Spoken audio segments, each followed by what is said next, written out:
for boys high jump. In 5th place from Kingswood, Jack Dales. In 4th place, Noah Latina-Schlegel from Tennant. Zach Cronin, 5th place, Merrimack Valley. Will Fahey, Portsmouth. This 2nd place. In 3rd and final heat. 5:10 from Merrimack Valley, Camden Donovan. Looking for those names. Have them for you shortly.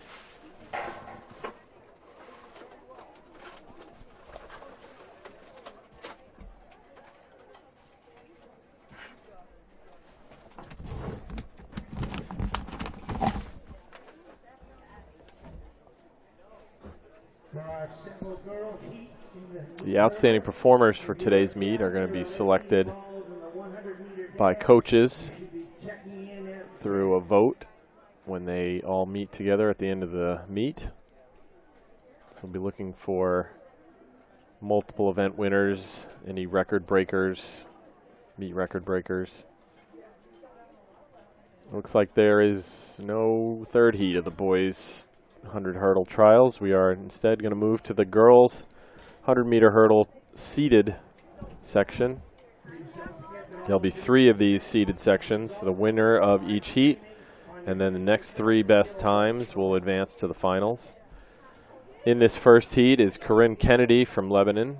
She's the top seed coming in, as well as Kayla DeLuca, Adrian Bevins, Rory Reed, and Maddie Lamper.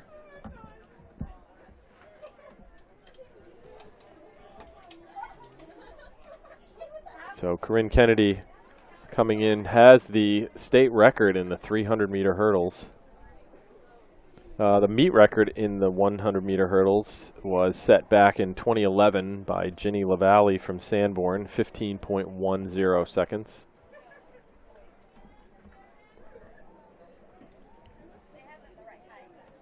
Again, these seeded preliminary heats, the top 3 hurdlers will be in 3 different heats.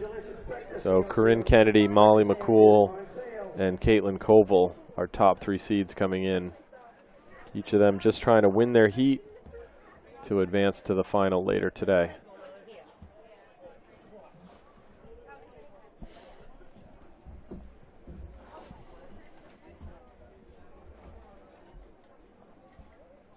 So in this meet, with these 3 seeded heats, this is to give those varsity athletes their chance to have a very high quality meet. And then the unseeded sections allow those soon to be varsity athletes a chance to compete in a big meet, giving them a chance to showcase their talents in front of a large crowd. It can be intimidating for a first season athlete to be running in a meet this large.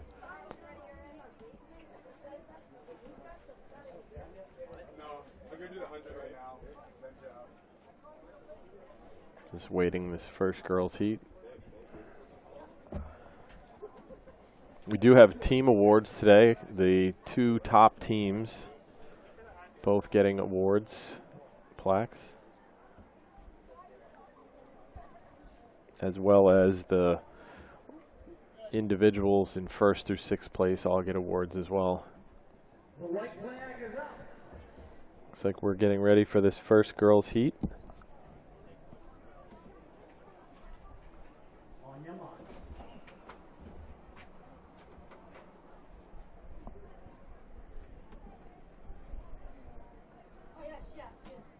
Looks like we have a lane open, lane 4.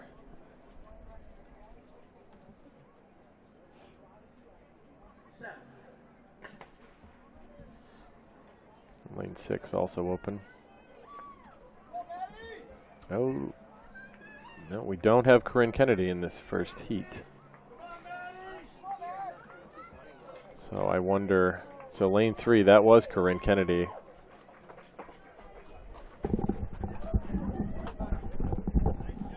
So possibly she is not running in this first event. Hopefully everything's okay.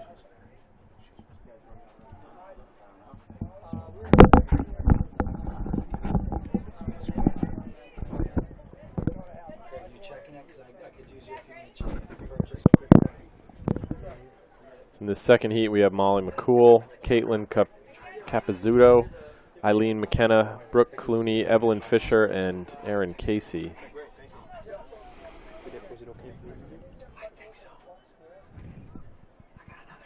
Molly McCool being the number 2 seeded athlete in this event. Yeah, it'd be interesting to find out what happened to Kennedy, because Yeah. I guess she was seen warming up.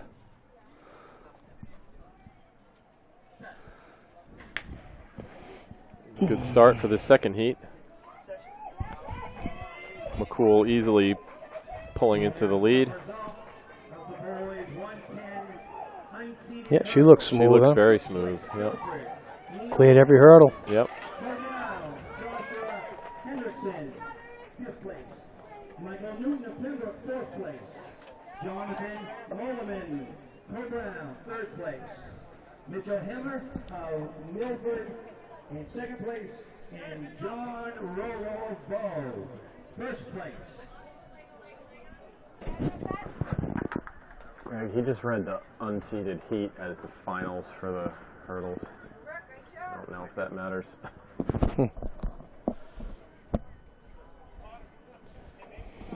So we have the qualifiers for the boys 110 hurdle finals later on today. Indeed, Billy Powers and Brandon Wood easily qualifying, as well as Joey Bayless, Orion Klahar, Will Fahey from Portsmouth, and Manolo Feliz from Concord. Is he the younger brother of Angel Feliz? Yes, he is.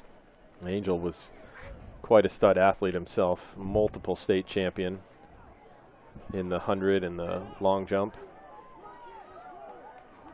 So we have Caitlin Koval and Molly Redmond from Bedford.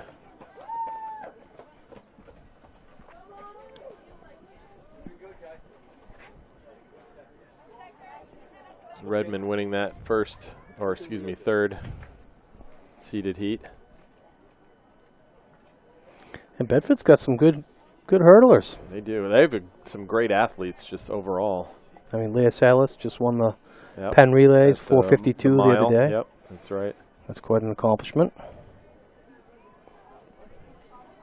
And they've got a very good all-around track and field team. Strong distance runners, strong sprinters, strong field event kids.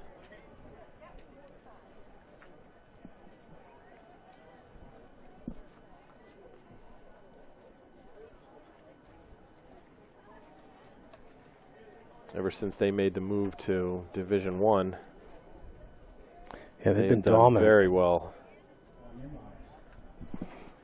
Next heat's up. Yep. Looks like this is the first of the unseeded sections. We've got Leanne Zhang, Kiara Bedard, Georgia Stafford, Milena Bowden, Erin Paradise, and Kristen Giorda.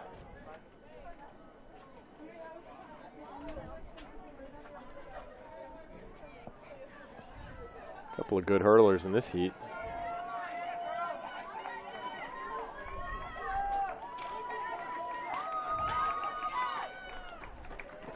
Kiara Bedard from Merrimack Valley looks like she's going to take that heat.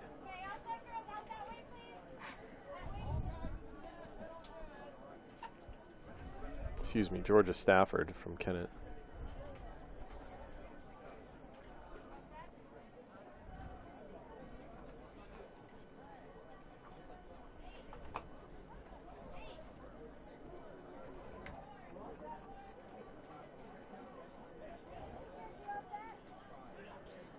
Bedford, the defending champions in Division 1 track and field. Actually going back several years. Yeah, they've got a good streak going right now.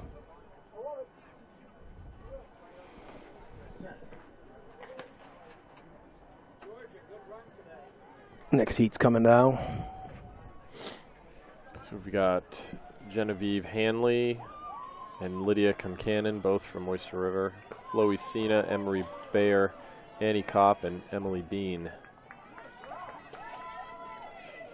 So Genevieve Hanley.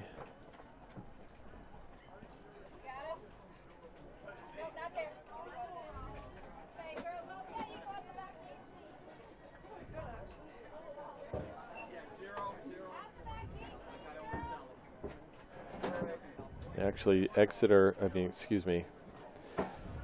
Bedford is, they have been state champs for the last 4 years in Division 1. In Division 2, their first year as a separate high school, they were competing Division 2, and they finished second to Co-Brown that year at the D2 championships, and then made the move to D1, and they've won every year since. That's pretty good, huh? Yeah, it's very good. A very balanced team. Yeah, you know, Bedford's good in pretty much all the sports. That's true. For a new high school, they really got their act together. I mean, won the baseball championships last year. Yeah. I mean, they just crushed everybody, and they got pretty much everybody back. Yep. So you just never know when you get a new school and how they're going to get things together. But I tell you what, they're a model for They really are. excellency. Multiple sports, multiple championships. Speaks really highly of their whole program, their athletes, their coaches, administration.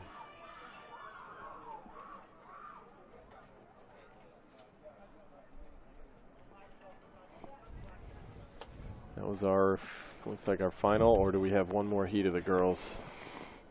So we got one more heat of the girls unseeded section.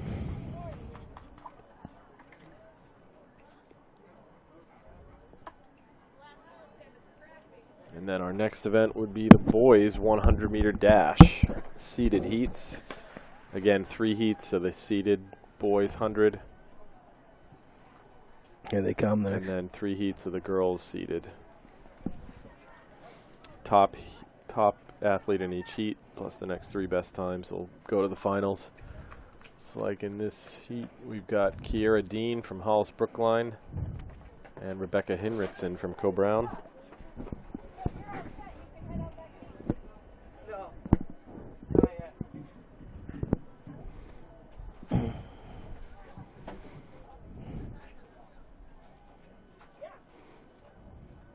I wonder what happened to Kennedy. Yeah, we'll have to do some investigating.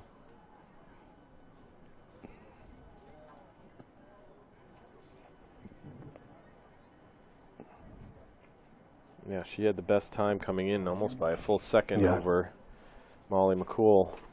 I mean, I think overall track, she's right up there as being one of the top athletes in the state. Absolutely. And very versatile in terms of her abilities, too. She can run a sub 22800. She can long jump. She can high jump. Yeah, she's the full package, no doubt about it. Looks like one last heat. We're in the third flight of the boys javelin. Third flight boys javelin and boys oval.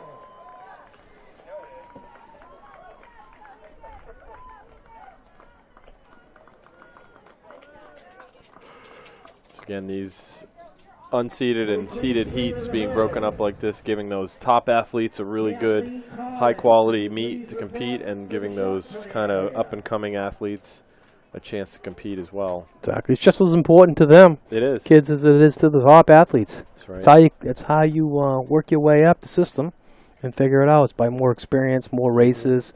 You know, Encouragement, just being able to race as many times as possible and running in front of a crowd. right. Yep, a big crowd.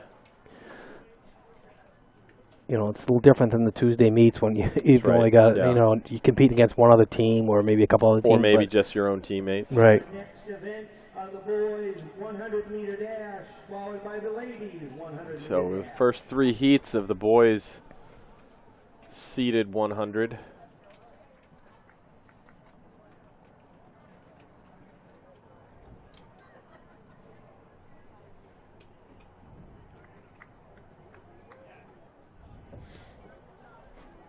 Another Winnicott athlete who's going to be the top seed in this event, Brandon Hanley. Winnicott is really starting to get back on it. They get some track athletes. The boys team has quite a lot of talent. A lot of young talent too. Got Noah Lautenschlager, Reese Bassett, Brandon Hanley, Luke Martin, and Orion Klahar. A couple of these athletes coming back from the hurdles, doubling back. Noah Lautenschlager and Orion Klahar both in the boys seeded hurdles.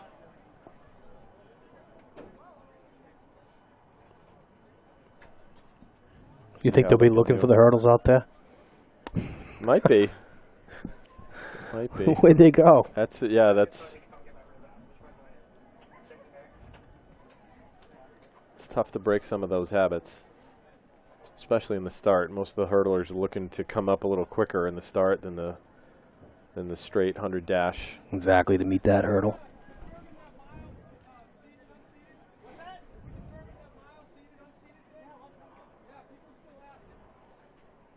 Not impossible to do both. At bigger meets like this, where you've got multiple heats in between, gives you a little bit of a recovery time. In those Tuesday meets, so it's tough to do these back to back. Right. Back to back and get quality out of it. Right.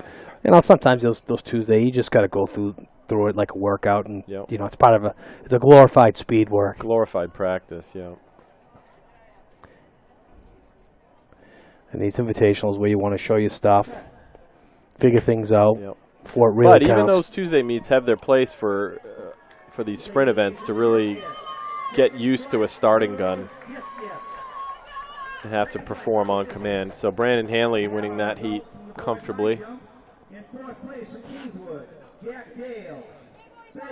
Is reacting to the gun is something that you don't normally encounter in a practice.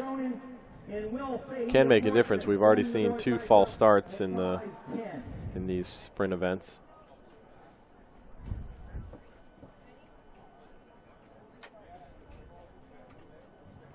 Yeah, it's a fine line between, you know, getting right on the gun and anticipating the gun. In the second seeded section, we've got Mike Mulligan, Joe Aiello, Kashif Boganum, who won the 100 dash at the Merrimack Valley Invitational last weekend, Eric Serbeski, and Isaiah Barba. So heat 2. Again, heat winners and the next 3 best times are going to be advancing to the finals.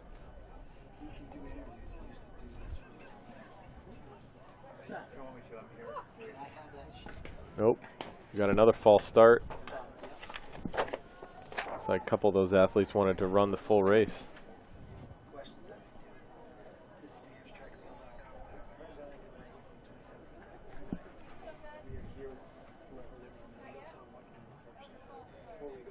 Not sure who it was, but they didn't disqualify any of the prior heats in the hurdles for a false start, so I would expect none of these guys to be DQ'd either.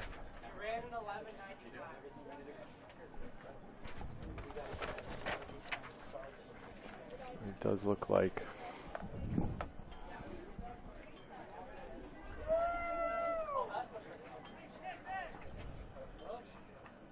one of these lanes should be empty, although I see athletes standing behind all 6 lanes.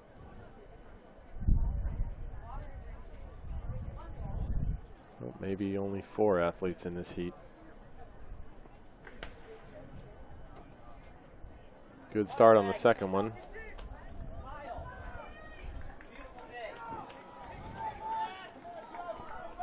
So Kashif Boganum winning that second heat. So he will advance to the finals.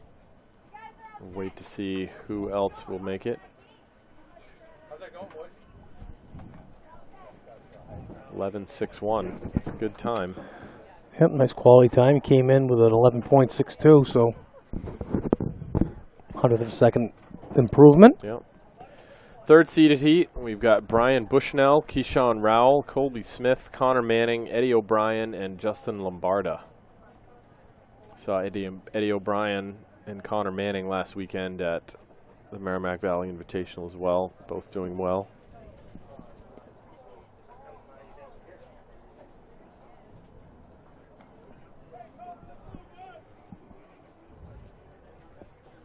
So anything under 11.7 this early in the season is pretty good time. It's been a while since we've seen a kid be able to break 11 seconds in New Hampshire. Yeah, I remember last year at Nashua North, Angel Felice of Concord ran a 10.8, but it was so windy and they had the wind at their back. Yeah. I mean, so not an official time. Right. I mean, Dominic Worsley's 2 state records in the 100 and the 200. And those probably are going to stand for a quite a long time. Yeah, especially his Especially 200 the time. 200 time. Yeah, to be under 21 seconds is pretty phenomenal for a high school athlete. Yeah, it's probably one of the highest quality records that we have. Agreed.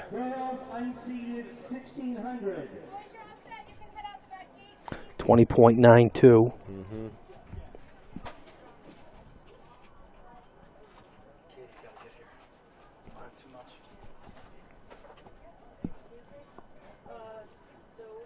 For those results.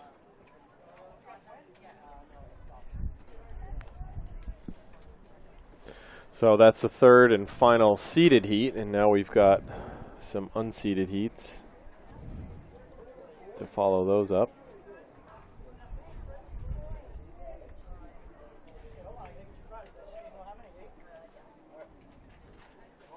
Looks like we'll have about 8 heats of the unseeded, 9 heats.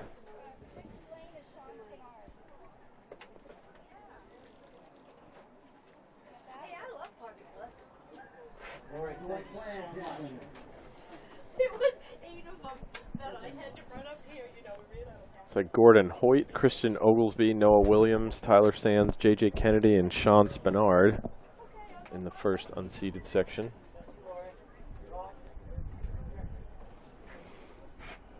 And most of these guys just right around 12 seconds for their 100 time. Just outside that seeded section.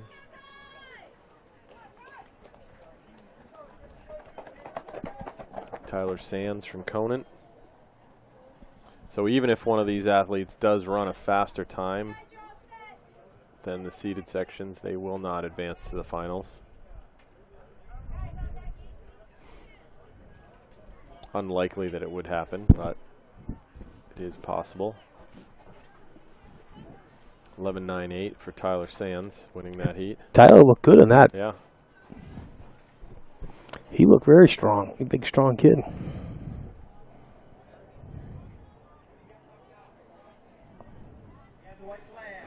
The wind is blowing directly across the track right now, so there's no advantage to the sprinters, really. Yeah. A little bit maybe in the 200 later on could provide them a little bit of a little bit of zip coming around the corner. In this heat, Matthew Gigliotti, Trey Johnson, David Suoth, Tegan Friedrich, Matt Nichols, and Zach Verow. And there's that wind.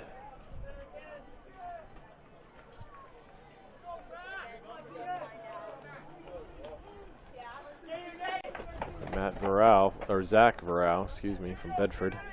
11.60, wow. Wow. That actually is faster than several of the heats ahead of him. That time betters the first heat winner's time by 100th of a second. Oh, so that's how it happens. So maybe a little unknown there in the coach's eyes, and he caught fire. And he caught fire, yeah. Zach Verow is a freshman too. 11.60, another Bedford athlete. Nothing wrong with that right there. That's a good time. That is a very good time. That would have qualified him for the finals.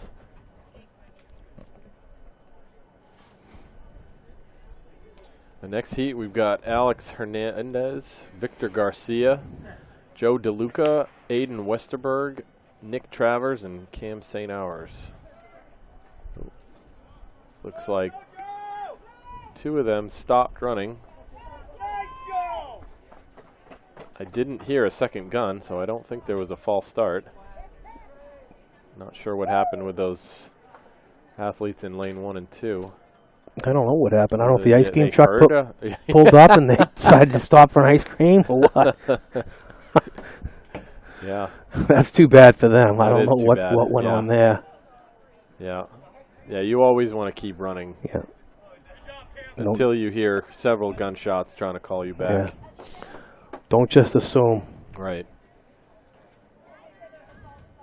I mean, if that was in state meet, I mean. Yeah. And even if there was a false start, you run to finish.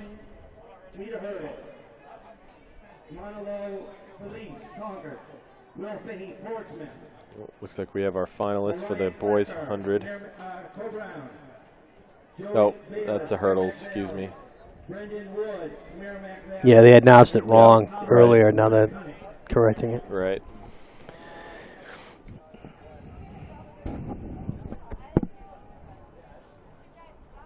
Still looking for that girls hurdles qualifiers. I haven't seen them yet. Nope, I guess we're going to hear it over the PA though. Girls. Adrian Evans, St. Thomas, Brooke Clooney, Spalding, Caitlin Coble, Merrimack Valley, Rory Reed, Winnicott, Molly Redmond, Bedford, and Molly McCool, Bedford. So interesting, Corinne Kennedy not running in that top spot, so that moves the number 7 girl into the finals. So making the finals for the girls hurdles will be Molly McCool, Caitlin Koval, Molly Redmond, Brooke Clooney, Rory Reed, and Adrian Bevins. Connor Manning, Oyster River, Joseph Aurelio, Bedford, Noah Lautenschlager. This next heat has Bogerman, Sanborn, Kevin Shanlaber, Denver Borgalt, Winnicott.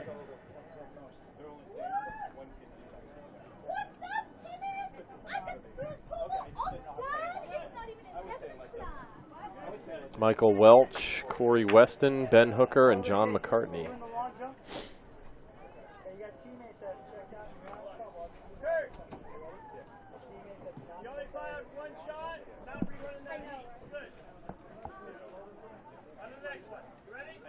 So those two boys who didn't run their race, they lost out.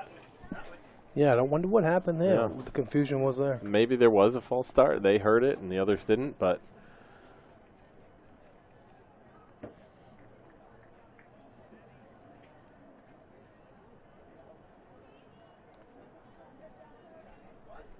it's unfortunate.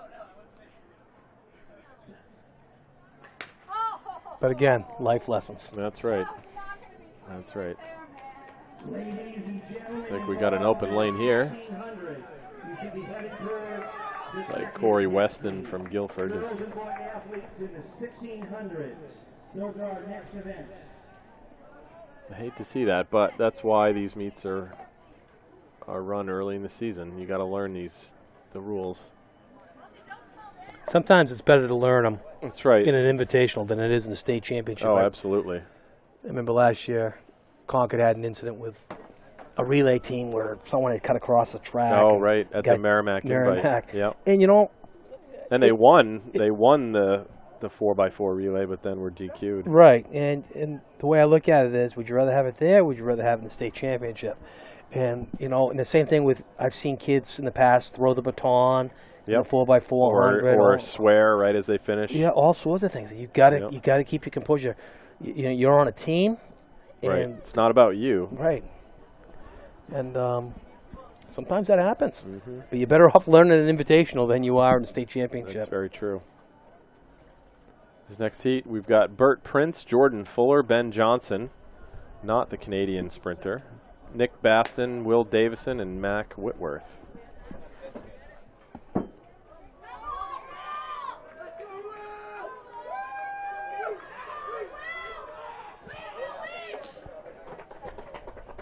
It's like Nick Baston and Will Davison in that heat.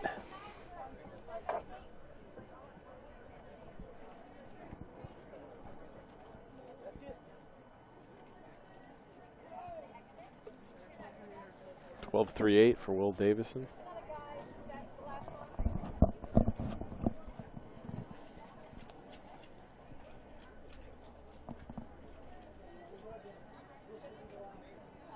The next heat we have Tucker Goslin, Noah Dubois, Shane McEachran, Forrest Green, and Joe Muller.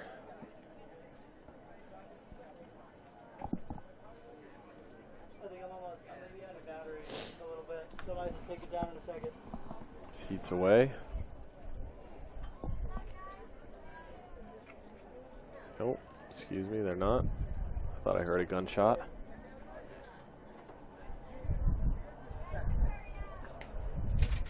They're off. There we go. And a cup. Couple of empty lanes, so Yep.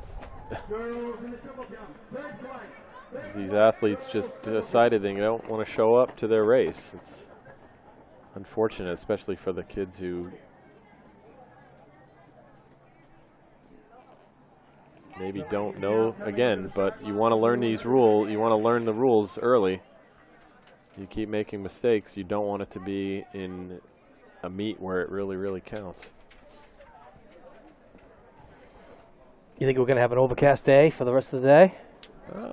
There's a lot of clouds in the sky, so I always like cloudy days. yeah, It's could be just- one of those warmer days with no sunshine. Yep.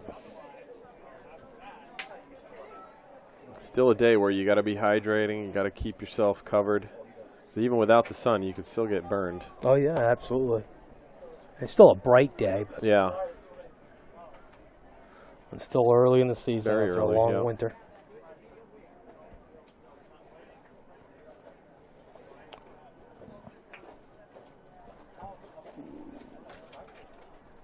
Hey, Greg! Greg!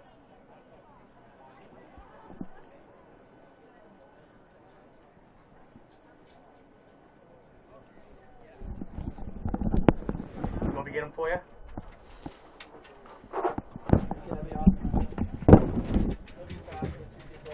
Hey, Greg! so just want to remind you that this is NewHampshireTrackandField.com, powered by Runners Alley, coming to you from Co-Brown's Black Bear Invitational in Northwood, New Hampshire today. Our broadcast is being brought to you by Trigger Pin.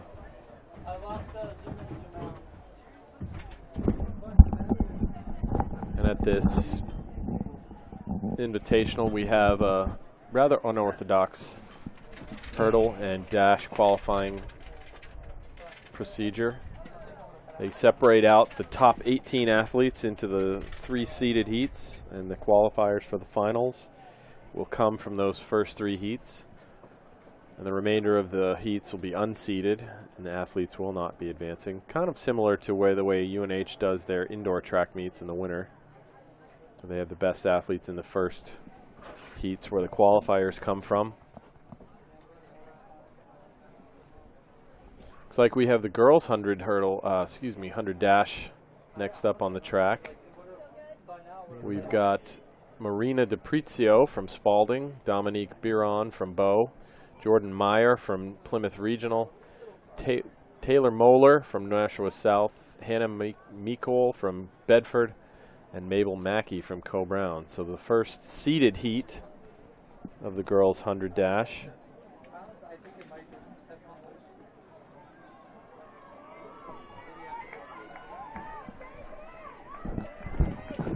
Jordan Meyer is the top seed coming into this event, and she will win that heat. Gentlemen, if you're a boy involved in the 1600, you should be checking in, please. Boys, 16.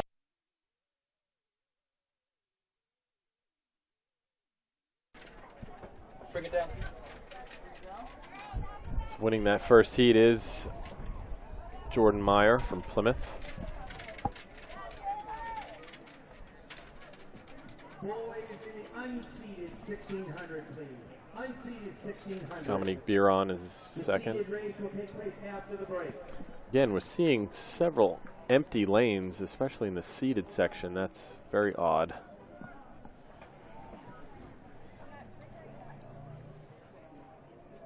Still no word on why Corinne Kennedy didn't run her trial in the hurdles.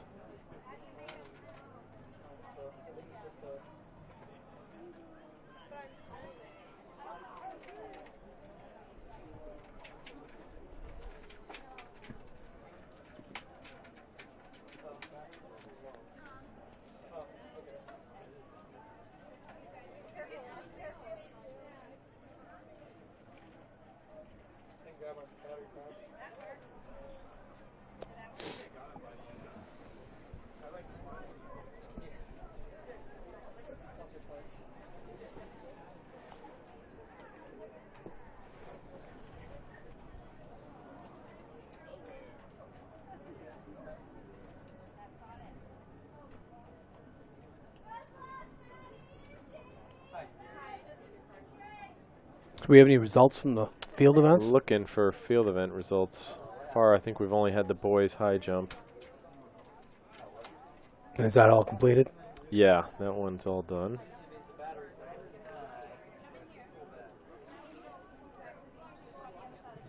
Most of the other events only have 3 flights.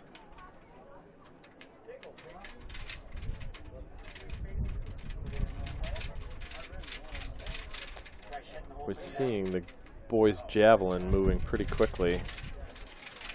Hoping to see that they would have some results available. Looks like they don't yet.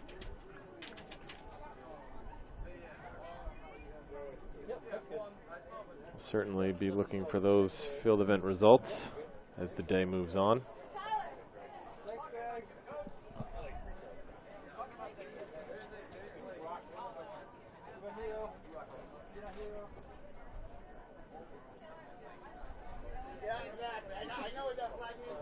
So while we got a little break in the action, we can talk about those featured events.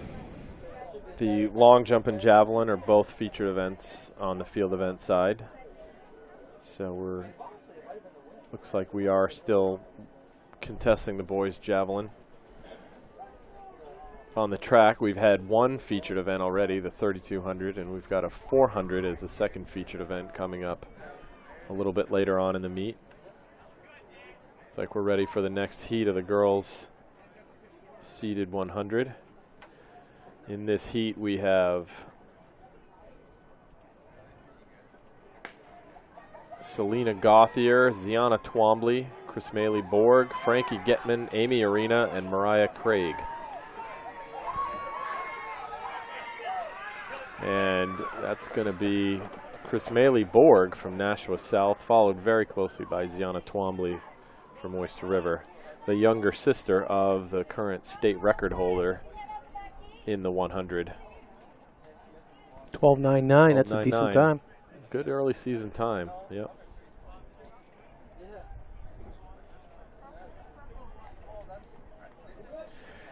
In the third and final heat of the girls seeded 100, we've got Laurel Gordon, Sydney Lewis, Claire Russell, Acadia Mom White, Maddie Lamper, and Veronica Jeekis.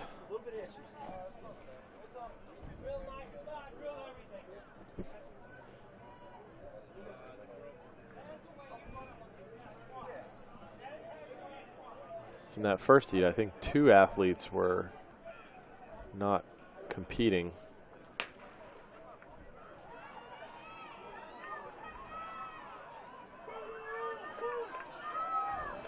Very close race here between Claire Russell and Acadia Momwhite. Nashua South again. Nashua South sneaking through. They got a strong. Sydney Lewis. Yep. Hey, look, she looks strong.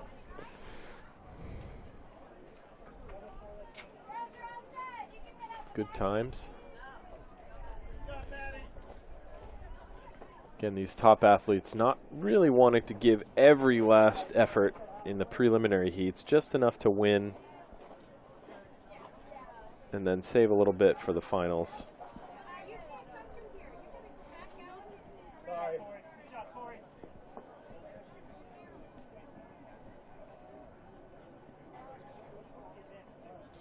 We've got our first unseeded heat.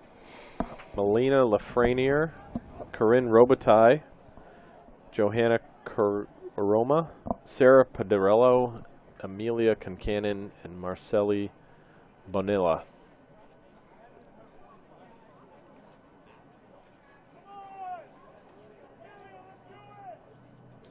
First unseeded heat.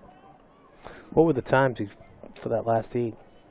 They come up. So Sydney Lewis 13.18, winning that third seeded heat.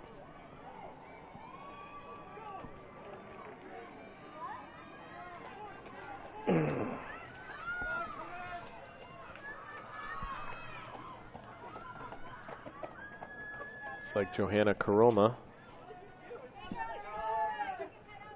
winning that first unseeded heat, 13.36.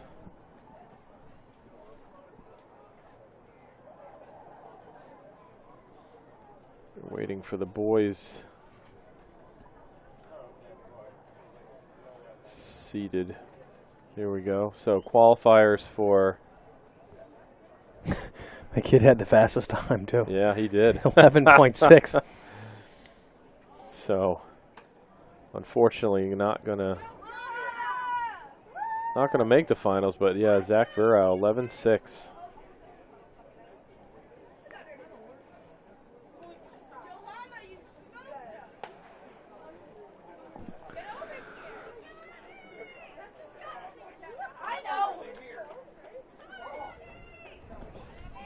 Next heat, we've got Mackenzie Day, Aaron Casey, Brittany Fernandez, Abigail Drew, Alexis Stonis, and Natalie Frazier. Abigail Drew took that one. Yep. 13.89. 13.89.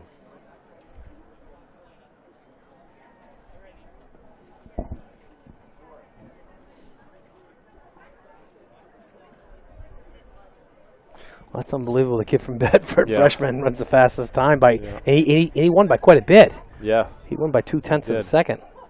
So that's But that just means later on he's going to be moving into that top seeded heats in these remaining meets. Sometimes when you run with no pressure on you, That's right. they You let it can go. And he stay did. relaxed and give it your best. The next heat, we've got Chelsea McCallion, Vanessa Thomas, Callie Lindsay, Brianna Frazier, Jenny S., and Vanessa Mangiafico. And winning that heat from Guilford, Brianna Frazier.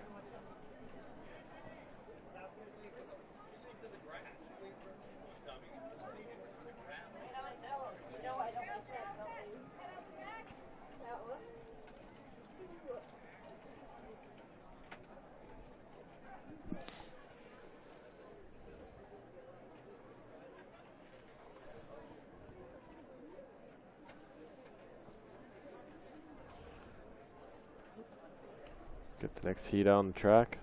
Looks like we've got maybe 2-3 more heats.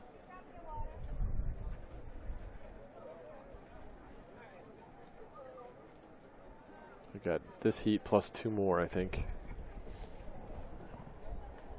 And then the next event will be girls 1600 unseeded. And then the boys 1600 unseeded. Ladies in the discus, third flight, ladies discus. Looks like we'll have 2 unseeded heats of the girls 1600 and 2 unseeded heats of the boys 1600. Following that, we've got our girls middle school mile and our boys middle school mile. For the gentlemen in the finals in the long jump, please report. This next heat we have Haley Fontaine, Allison House, Zoe Thomas Cooper, Brianna Preventure, Isabella Johnston, and Rhiannon Hacking.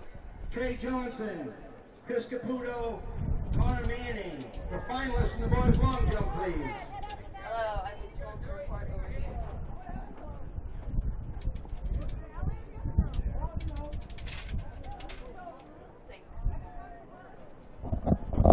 Cox is looking for you.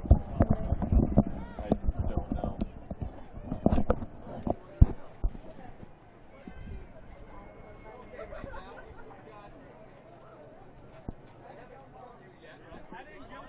Still no word on the finalists for the boys 100. This next heat of the girls unseeded 100, we've got Jillian Valella, Madison Palmer, Kelsey Pine, Julia Ethier, Savannah Hall, and Sarah Gabashi. I know, I look good like redneck. Good start for this heat. Shoes and a shirt. And then I want you to come out here and Gentlemen in the shot put. Boys shot put. It's like Londonderry's Jillian Valella going to win that heat. 14.15.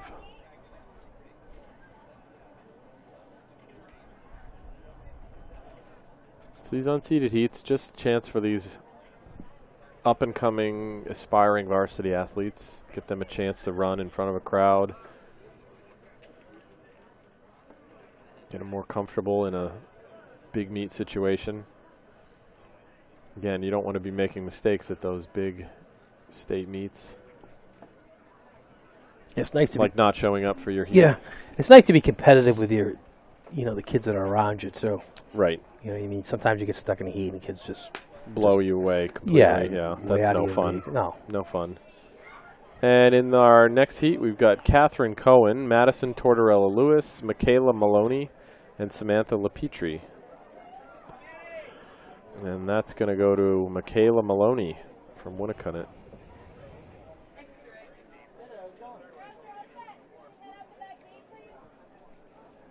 Sure, had a good time. 14:41. Winnicott 1-2. Yep. 14:41 and 14:46. It's like we've got results of the girls' pole vaults. In first place from Nashua South, Paige Shaughnessy. In second place from Londonderry, Madeline Croto. Third place from Conant, Taylor Bainish. And 3 Winnicott athletes. There's Winnicott again. Maggie Brown, Catherine Morin, and Taylor Neidham in 4th, 5th, and 6th place. Paige Shaughnessy 9 feet to win that pole vault. Our last heat of the girls 100 dash unseated, we have Julia Fothergill, Hope Reuter, and Olivia O'Toole. So next event will be the girls unseated 1600 meter run.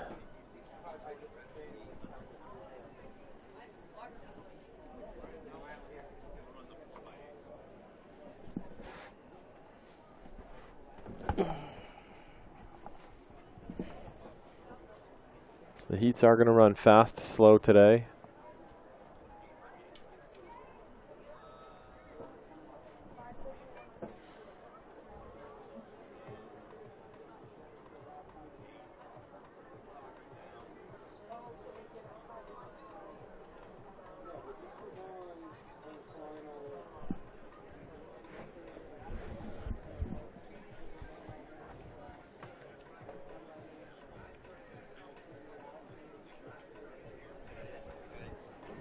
What did we get for numbers in the 1600? How many kids? Like every 12? Looks like we've got 12 or 16.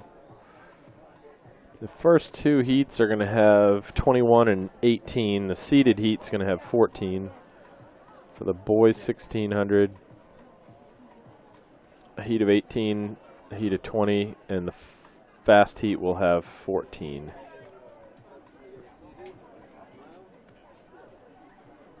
That'll be a fun 1600 final to watch there between Patrick O'Brien and Zach Richards. We've gone head-to-head a couple times. Jack Legier, he's pretty tough too. Yep.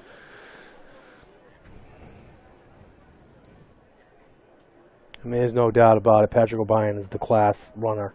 He's pretty much by himself. I mean, absolutely. And in the girls, it'll be another good matchup between Carolyn Fisher of Bishop Girton and Madeline Hunt from Souhegan.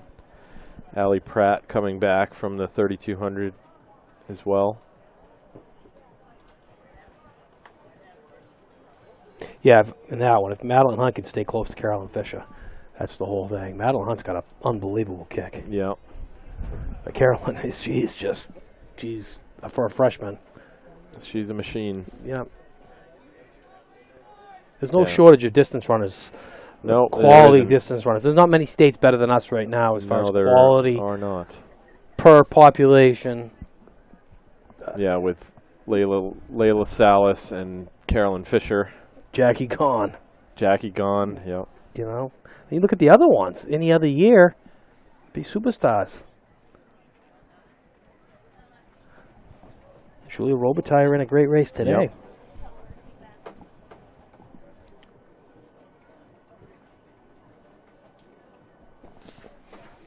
Waiting for that first heat.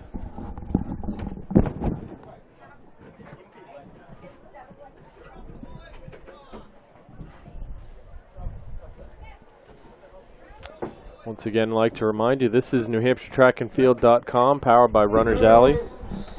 Coming to you today from Co-Brown Northwood Academy in Northwood, New Hampshire, for the 15th annual Black Bear Invitational. Today's broadcast being brought to you by Triggerpin. 1,600 meters are lining up of the qualify for the girls 100-meter dash. We'll find out the girls 100 dash finals. Good. Finalists. Xenia Trombley, Oyster River. Dominic Byron, Bow. I don't know if you'll stick with her, but Nashua South. I'll try to run my race. Chris Nestle Board, Nashua South. Jordan Meyer. Try and run like 74s. 72, 74. But probably can go faster than that.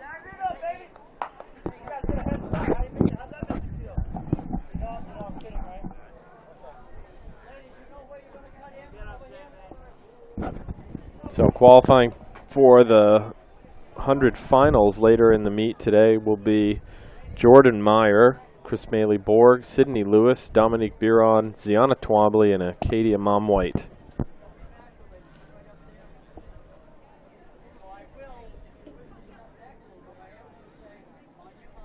Our next race is the girls 1,600 meters, so please make sure the track is cleared all the way around, please.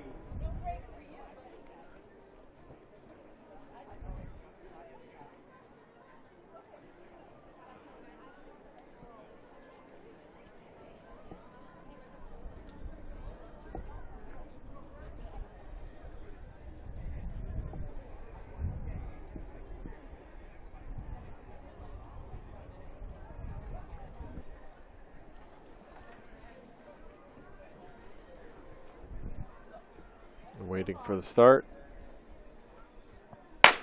And they're off. Heat 1 of the girls 1,600 unseeded.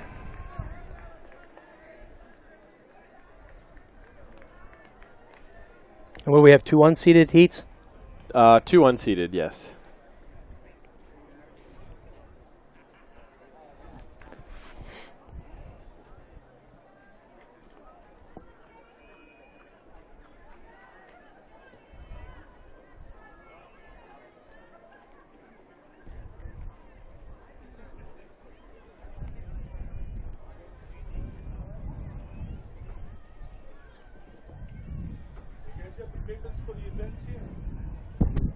Yep.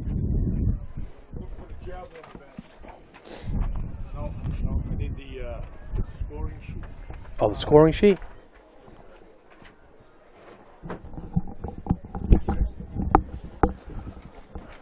In the early lead, it looks like we've got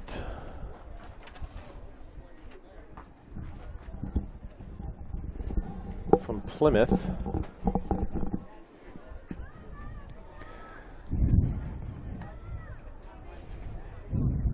Libby Vandermeer.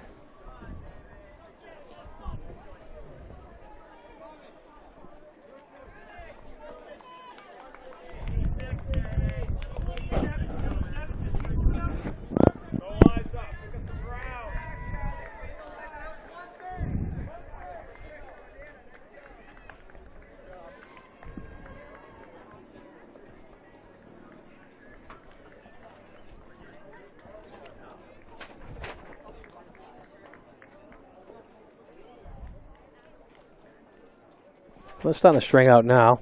Get 3 girls breaking away from the pack momentarily.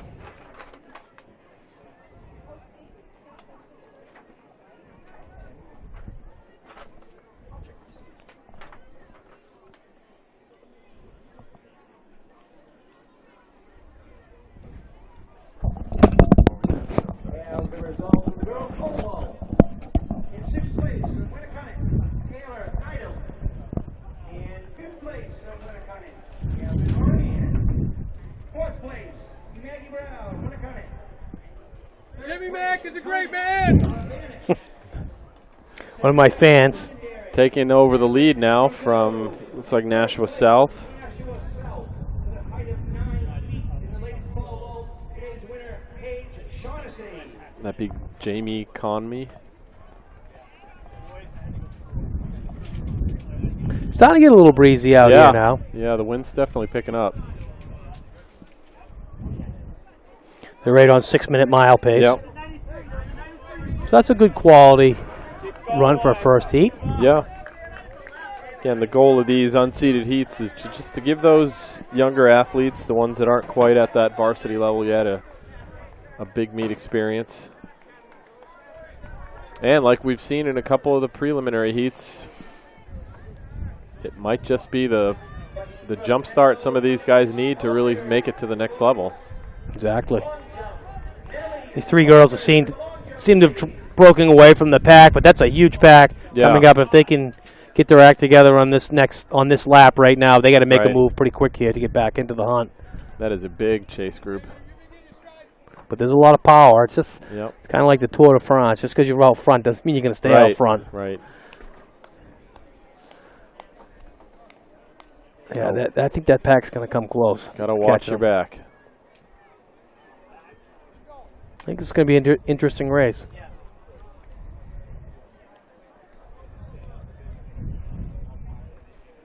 It's like Sydney Carney now. Going to take over the lead. So we've had 3 laps and 3 different leaders for each lap. You know, it's not where you are in the first and second, third lap. It's where you are on that last lap that matters.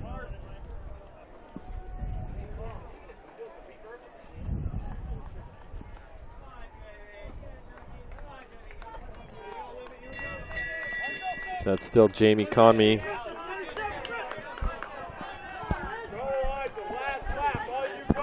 Last lap's anybody's game right here.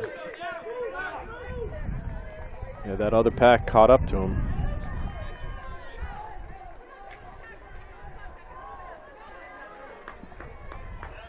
Still looking right around 6-minute pace.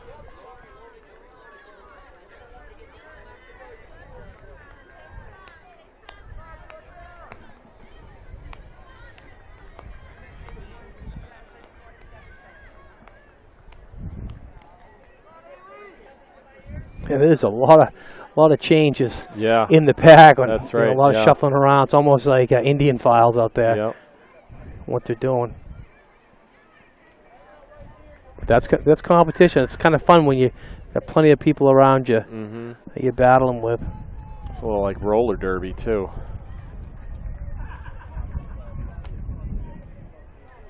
It's like a clear leader though has gone to the front.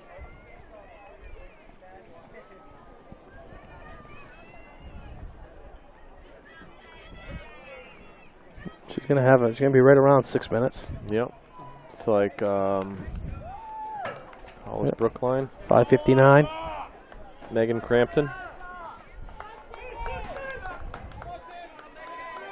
Good finish.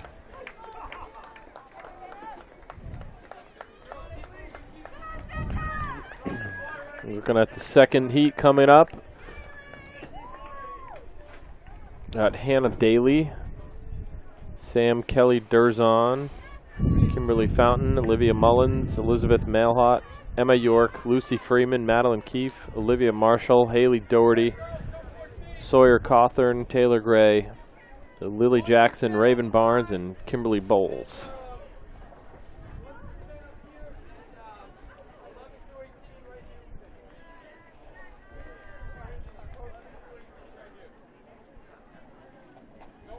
Spencer Snell, if you see Spencer Snell, they're looking for him in the final for the javelin. Spencer Snell. So we're all in now on the first heat, second heat coming to the line.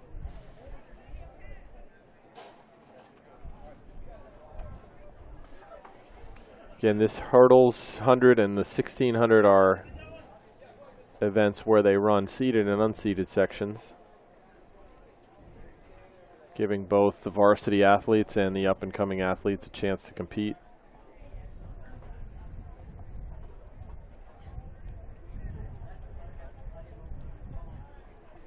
The seeded section of the 1600 will be contested later in the meet.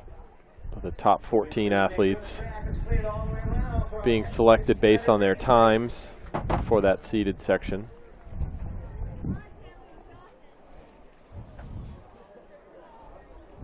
So like we saw in the boys 100, it's possible that you might see somebody with a better time in one of these unseeded sections than in the seeded,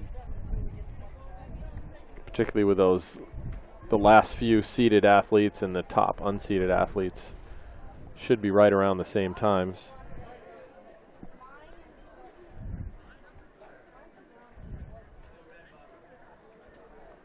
Yeah, sometimes you can see him come from a slow heat, especially if that, fast heat gets tactical. Mm-hmm.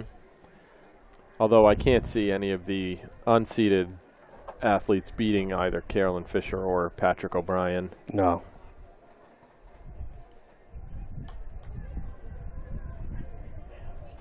But it's definitely possible that one of them could slide into the top 6. Yep, very possible.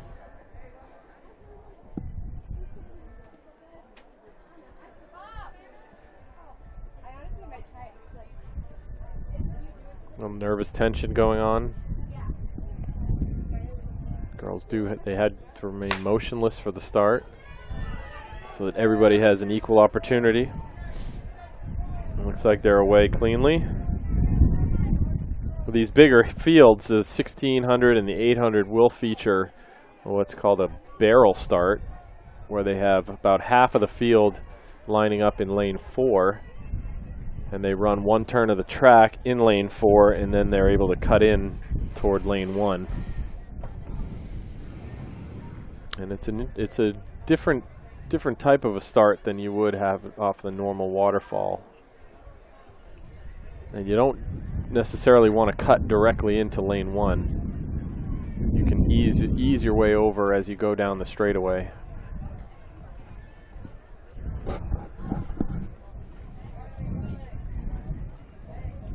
Start that you sometimes do see on these championship meets.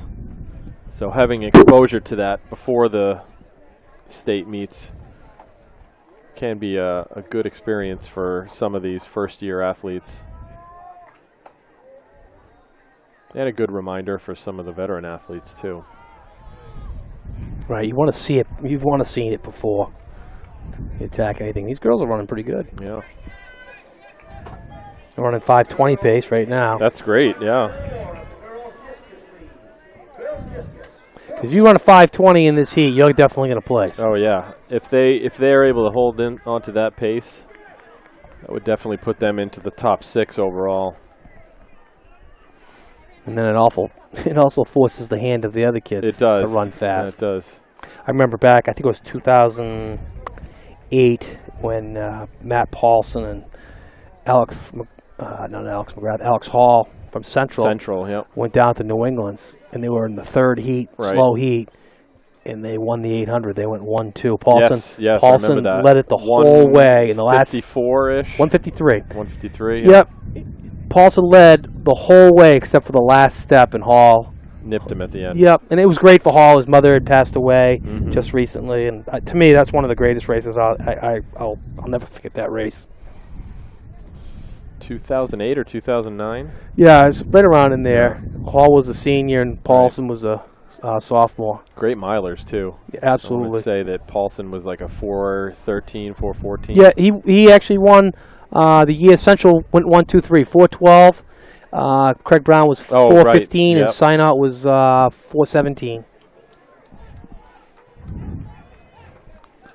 That's probably one of the greatest days in Central history for running. Anybody, when you can go 1, 2, 3 in a mile.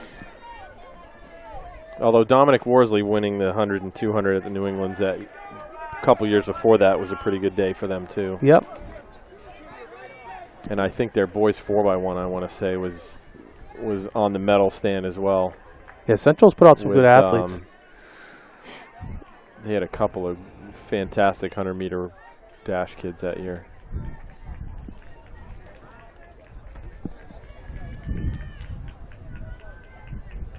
They still got another guy that's still in the record books, Ron Content. Long jump and triple jump records.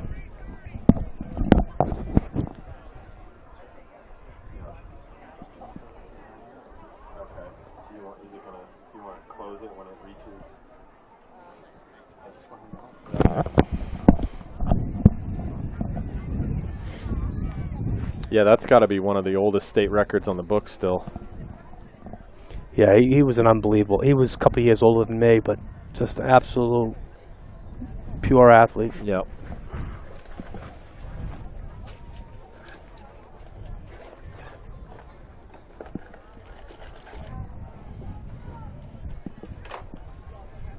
coming up on lap 3.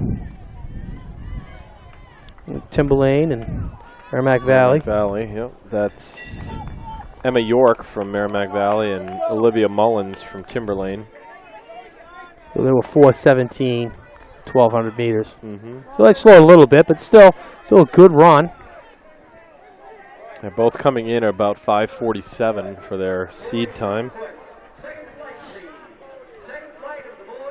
So if they can hold their current pace, they'll be well under that. Still a pretty good Good hunt. opportunity for a PR.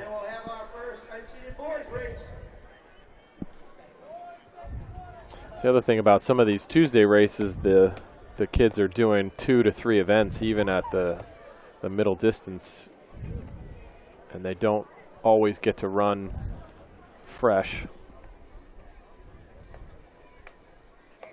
And like you were saying in the 100 dash, it's good to run against people your own ability versus, you know, somebody who's either quite a bit faster or quite a bit slower than you.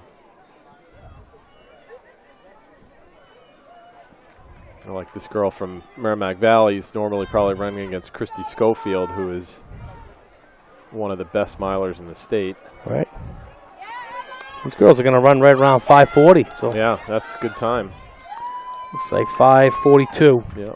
So PRs all around. Right. This whole pack right here is like 5:47 and better. So you got like 10 girls that just ran 5:47 or better. Mm-hmm. That's pretty good. The next pack's coming in. 5:56, 5:58. So you got a whole slew of girls that just broke 6 minutes. Yep.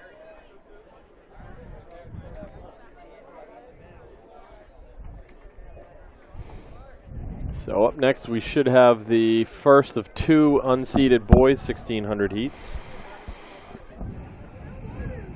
So we got Superman socks on right there from Milford, maybe.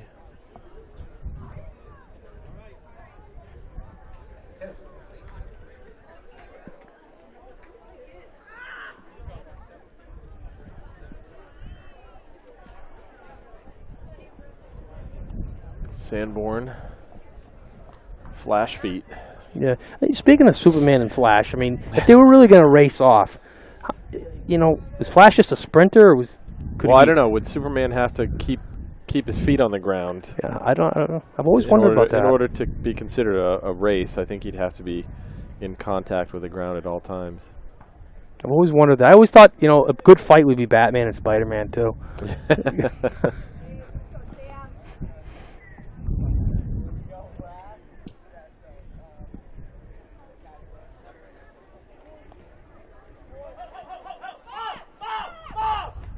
Nope. A little trouble communicating at the finish line here. Wanting to start the race before they were ready.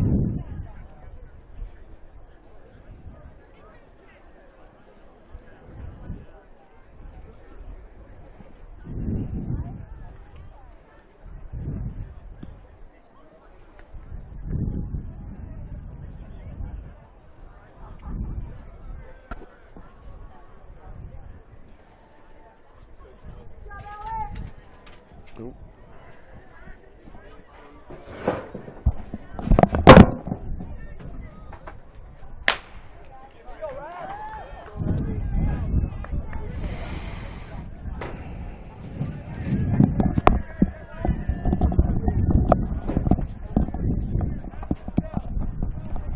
So first heat is away. So we have the ladies involved on the middle school mile. The ladies in the middle school mile. Please continue.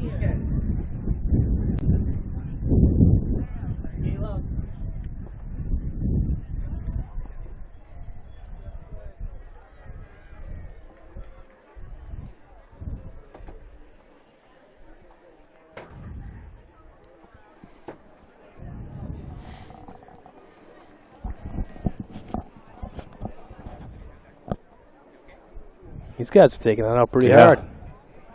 They mean business. They do. This is going to be a fast first lap. It's like Sam Neff from Bow. Maybe just a little bit of inexperience.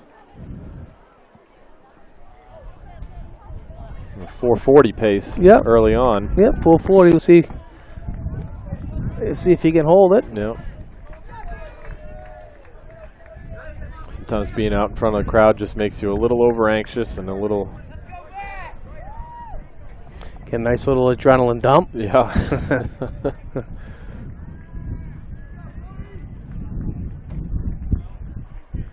There are some kids, that's their strategy. David Warback from Nashua North, he's made a pretty good living out of just get out quick. Getting out, breaking the pack, and then relaxing. Mm-hmm. Sometimes if a guy doesn't have a really good kick, that's what you got to do. Bottom line. Right. I mean, if I was in a race and I knew the guy had a really good kick, you got to grind him. Yeah, you take it out early. What chance do you got? Don't let it become a tactical race where you wait until the end. Force the pace, force the hand. At least that way you've got a chance.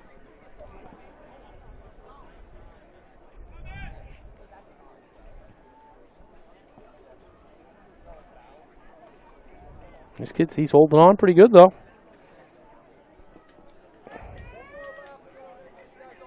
A 4:54 pace, so slowed down a little bit, but still holding under 5 minutes. And for a lot of these young milers, that's kind of their threshold goal for the year, get under 5 minutes.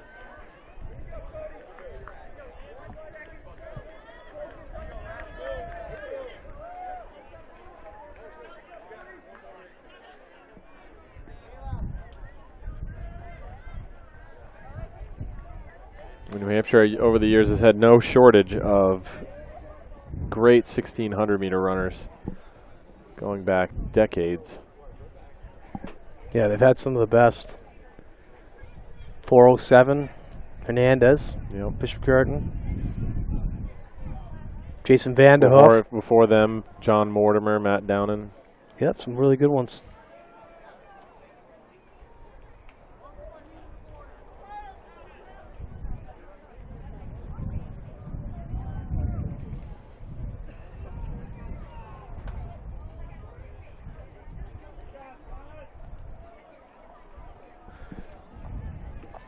Looks like somebody from Sauhegan is now taking the lead. 3:47. Thomas Headington. Just a little bit over 5 minute mile pace, but this last mile, we'll see if last lap, see what happens, and maybe we can get him under 5.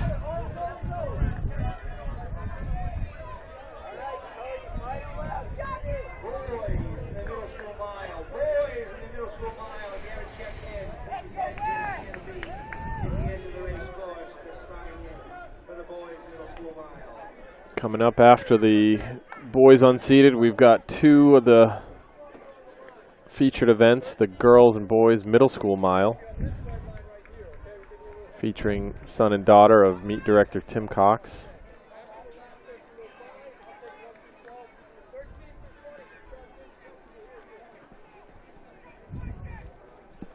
Last year, Carolyn Fisher actually participating in that middle school mile against Addison Cox.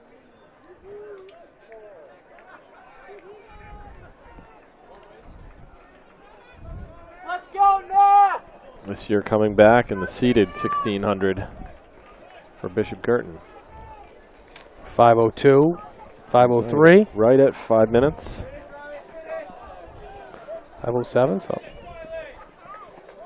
it's a good quality run there. Yeah. What's wrong with that? Good PRs for both of those two also. Would they come in with times? They came in Thomas Headington at a 5:15 and Sam Neff at a 5:10. Yeah, so that's good improvement right there. Every time you improve your time, that's right. It's a good day.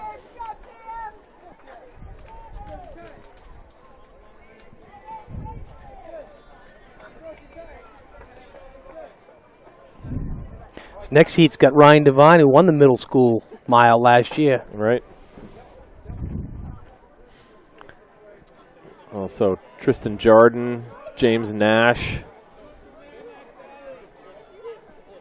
Hayden O'Hara, Aiden O'Hearn, excuse me.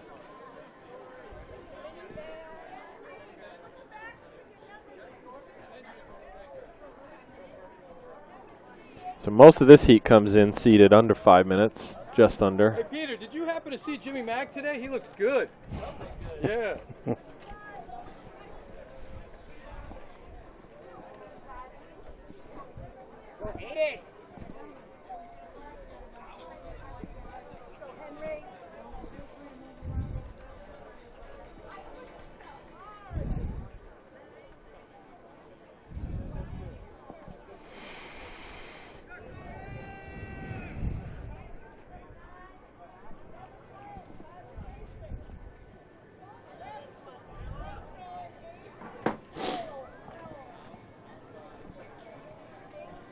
Again, we go to the barrel start, so about half the field on that second line out in lane 4.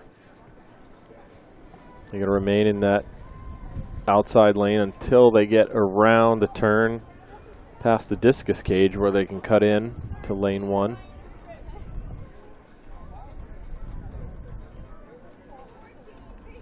You get a shot of the boys' shot put being contested right now. Looking for more field event results as the day goes on. We've had a couple finish already.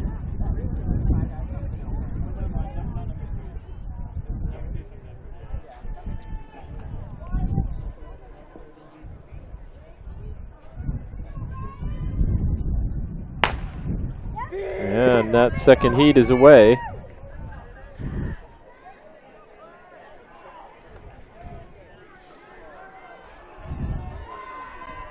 Let's see how aggressive these guys get out for their first lap.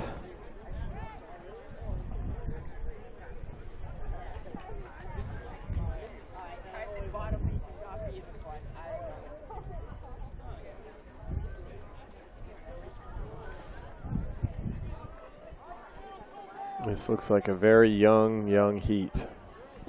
A lot of small freshman boys.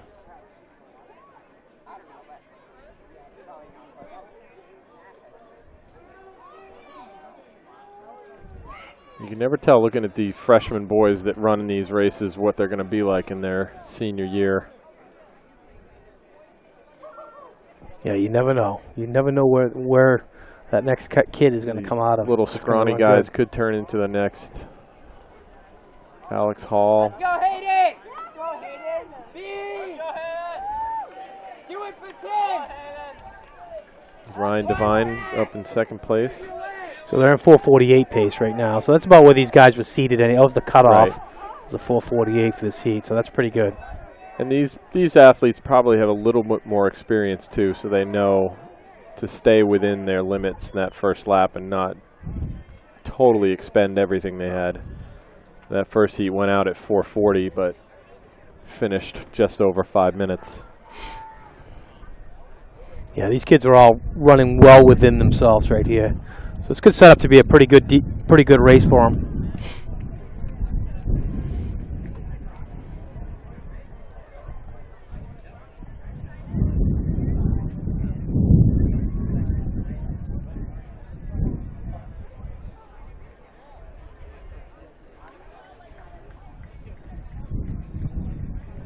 Coming up on their second lap here. Look like they're holding pace pretty good.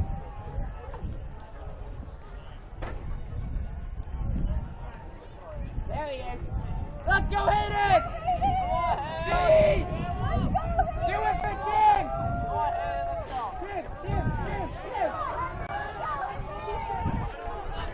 10! Slopped down a little bit to 4:52. Yeah. But they're starting to pick it up now. This third lap, you know, as a miler, young miler, you really got to concentrate on your third lap. If you can if you focus in on your third lap, that's the key to the mile. You know, That inside half mile, the second and third. Right. It's to me, it's the most important to a young mile. You don't want to be falling asleep. You know you're going to get out fast because you got adrenaline. And if you're in the fight in the end, You're going to finish. Yeah, adrenaline is going to kick in again. It's that middle, like you say, the middle half that you got to focus in. That's how you break that race down. Right. It's 2 parts, but it's really 3. Right.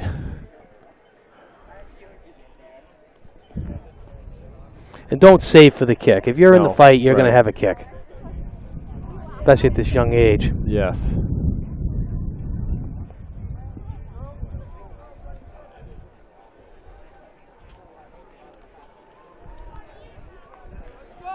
This looks like. It's from Bedford. Yep. Is that Nash? Let's go, Hayden! That looks like James Nash. Yep. Let's go! He's in a good spot. Use your leg!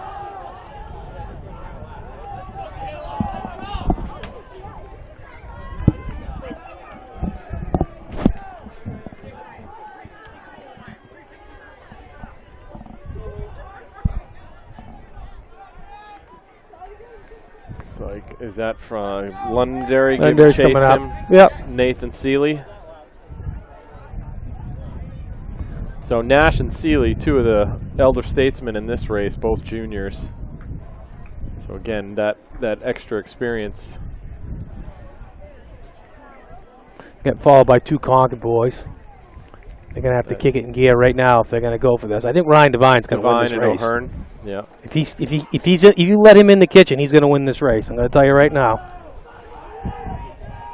And he's going to win this race. Yes, he is.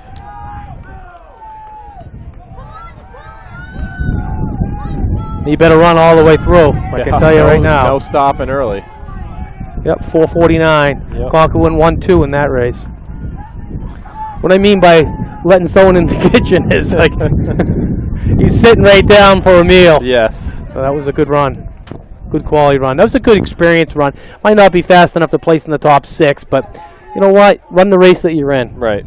You can't control. Yeah, you can't control what somebody else is going to do. Yeah, you can't control what's in the next heat. And that's Right. bottom line. You go out there and you win, especially as a freshman. Nothing is expected of you as a freshman. Right. You know, when you're a junior, senior, you're expected. You go out there and you figure out how to race. You're a known factor at that point. So middle school girls mile. It should be good.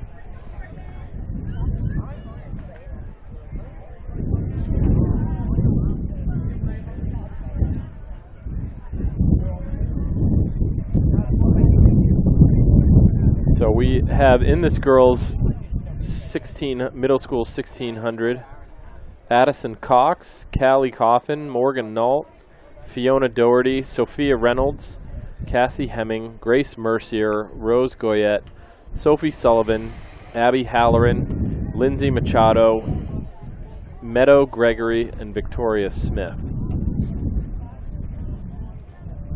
There actually is a meet record for this since it was run last year. Carolyn Fisher ran a 5:17.81 here last year as an 8th grader.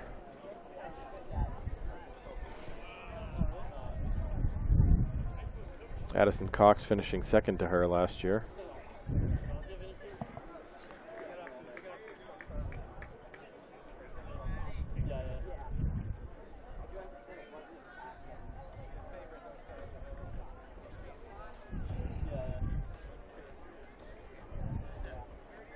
Some nervous energy on the line right now.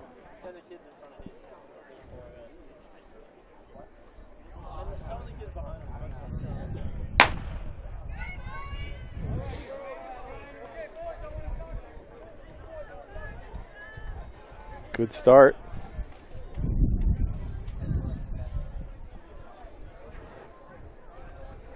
Couple of girls under 5:30 coming in with the seed times.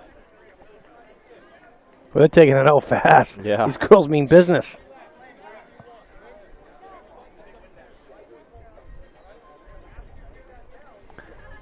This should be a good one. What's the fastest time coming in? 5:25? 5:16. 5:16. Addison Cox, who's now taken over the lead after 200.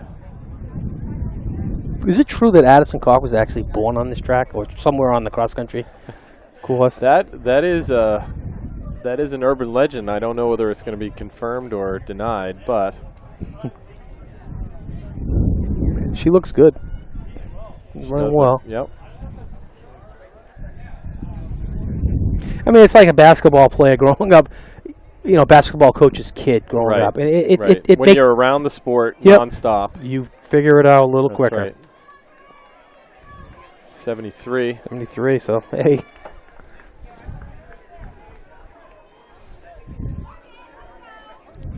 .452 pace. That would be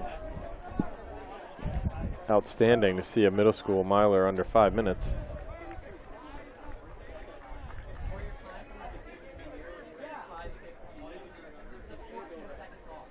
Yeah, I don't know how many times that's been done, but that would be quite an accomplishment. It would be.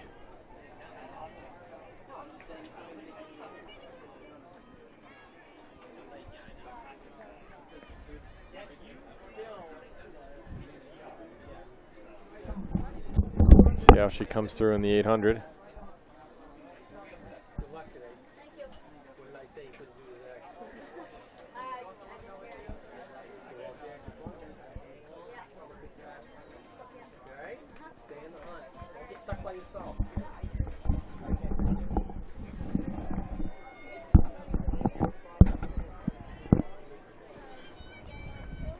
Through the halfway point, Addison Cox still holding up that pace. Yeah, she looks good. 2:32, so 5:04. 5:04 pace, and she's looking strong. You know, sometimes when you get out there, you get that big lead, and you never can assume you're going to win, but Right. I can assume she's going to win, and it's relaxing. You know, I used to think if you can break someone right off the bat to get the race won, then you can take a little bit more chances to go out and from the rest of the race just run hard and not worry about it. You know, if you get someone breathing down your neck, you know, you might still get a fast time, but yeah, you can take some chances when you're way out front. And she's got about 60 meters on second place right now.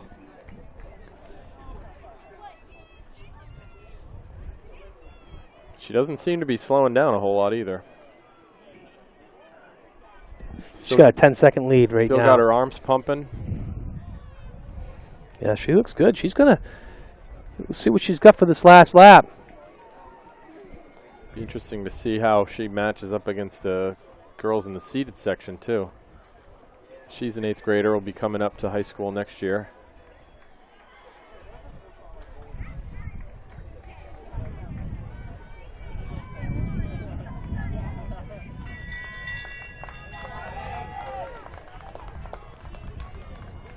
You know, 350, 354 with a lap to go. So.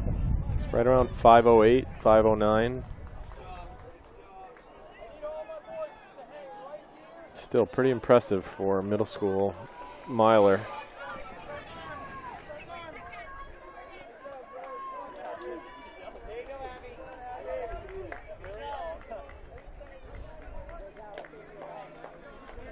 And she's running well with herself. Yeah. You know, there's no panic there. Nope. She looks awesome. 200 meters to go. She'll be right around that 5:08, 5:10. That's a great That's run. impressive. She's going to break the record. Yes, she will better Carolyn Fisher's record. And you know how good Carolyn Fisher is, so That's right. this would be something right here. She's at 4:53 right now with a straightaway to go.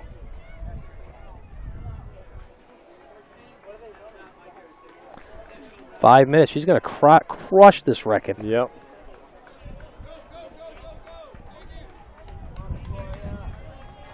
Still churning those arms and feet. Actually, what was the record? 5:16. She might have just about equaled it. Yeah, I thought she had it by a lot, quite a bit there. Well, just over a second. 5:17.81 was the record. So she get it? I think so, Yeah. unofficially. Let's go, Abby! Let's go, Abby, push! Push! Good job, Abby, come on! And these girls are still 5:43, 5:44, 5:45. These are middle school. That's right. Some of these are 6th graders. It doesn't have their grade on it, but And the other phenomenon yeah. is when you're in 6th, 7th, 8th grade, sometimes you don't think about it. You just go out there That's and run right. and have That's fun. right. A lot of times you get into high school, you start analyzing it and thinking about it and getting stressed about it. Too much.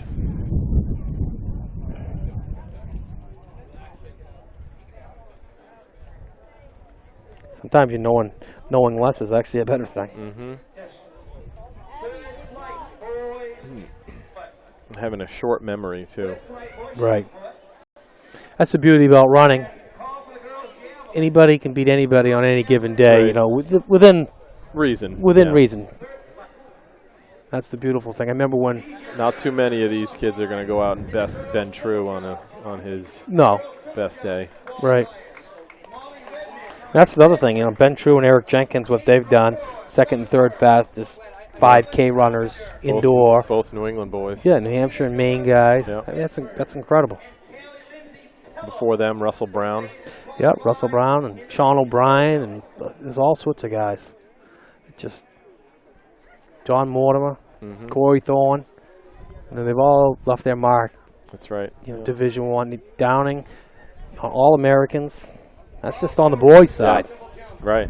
Girls' side, got one of the best runners in the world, right from Dover, Kathy Sherrill O'Brien. Yeah. Whose longtime state record was actually just beat last year. Yeah. By Jackie Gone. But if you put things in perspective, Brian ran a 9:15 at Penn Relays. If you convert that out, that's actually probably about a 9:55. Yeah. So I still consider her the all-time greatest. Yes. I mean, it really is. Nothing against Jackie Gone, but Kathy O'Brien, she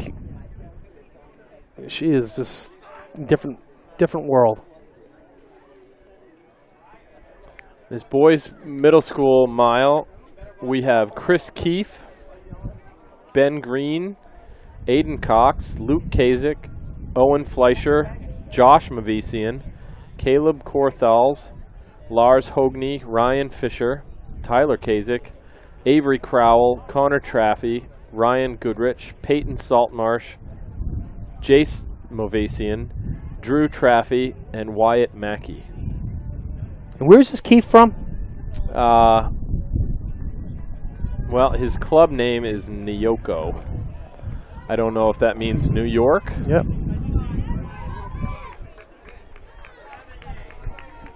And what is he seated with?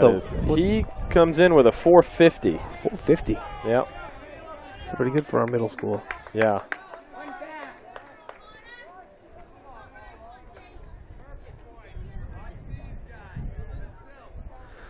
Some last names there that I recognize. The Mavesian, two brothers of Jake Mavesian from Messinic.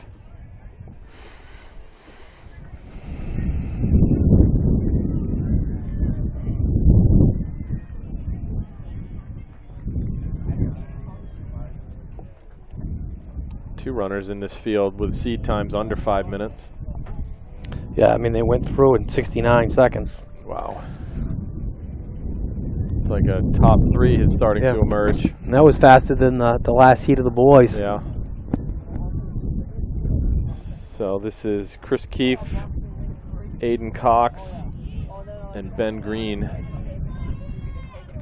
Aiden Cox just like a little beagle chasing a rabbit. That's right. And he is just tough. There he goes. He's taking it. Running 4:48 pace. Yeah. I mean, he is just rewriting the books on at the world level. Yeah, he's got two world records at the 5K distance for his age group. It's absolutely incredible.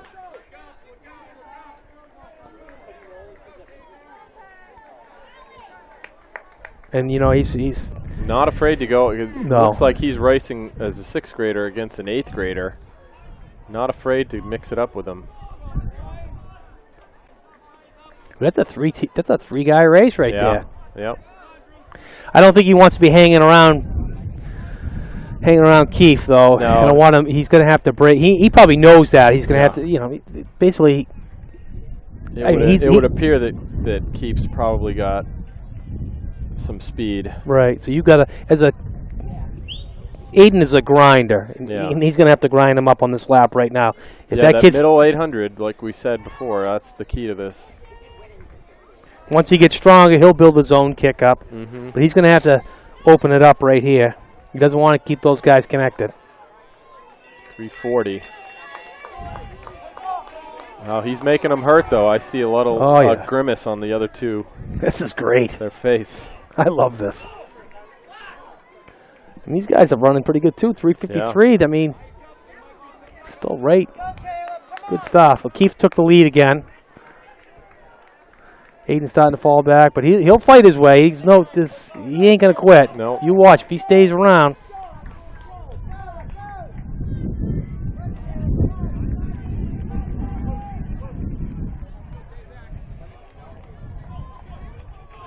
$200 to go. Now running into that wind. You got the wind at your back right there in that last 200, and then you come down and it'll be across your body. I mean, they're at 4:35 with the straightaway to go, so they're gonna run sub 5 minutes. Yeah, definitely. This kid right here is. So Keith's holding on to be right around his seed time. Yep, 4:50. 4:51. 4:52. 4:53. Aiden Cox, 4:56. 4:56 for a 6th grade boy. 3 middle school boys under 5 minutes.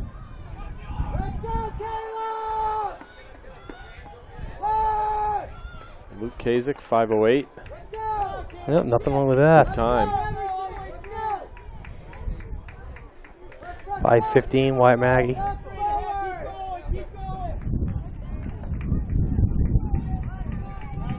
And Fisher, 5:25.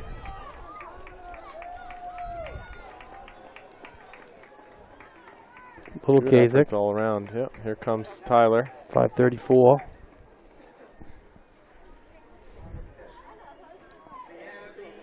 Good stuff.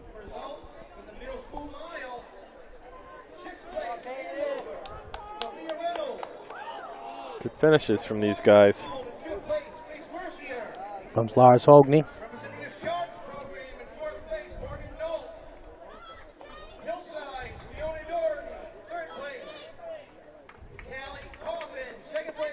Not easy to do in front of a big crowd like this when you're not used to it either.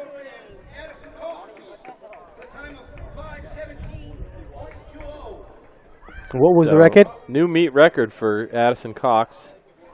Old record was 5:17.81. Yeah, I told you she'd crush it. 0.6 of a second? Yeah.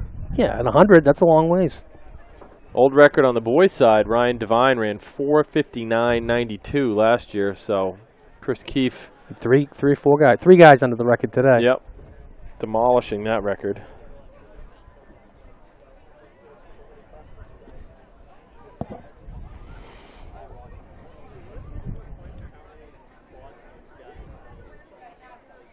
So Ryan Devine running 4:59 last year and 4:49 this year on the same track. Good progression for him.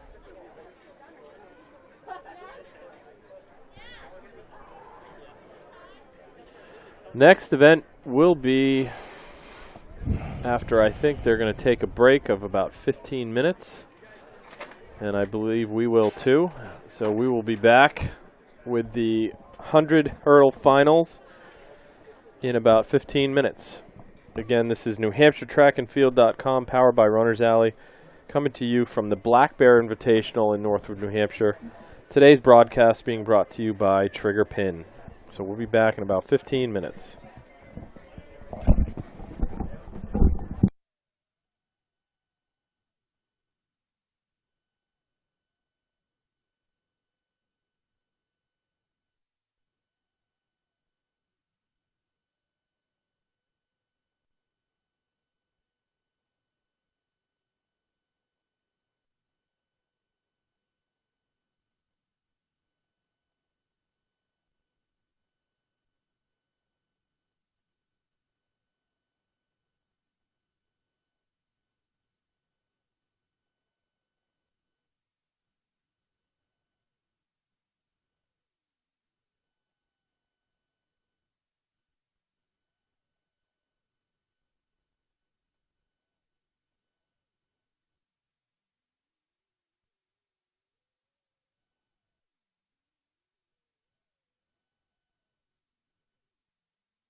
We are back with NewHampshireTrackandField.com, powered by Runner's Alley, coming to you from the 15th annual Co-Brown Black Bear Invitational from Northwood, New Hampshire. Today's broadcast being brought to you by Triggerpin. And we just saw the finals of the girls' 100-meter dash.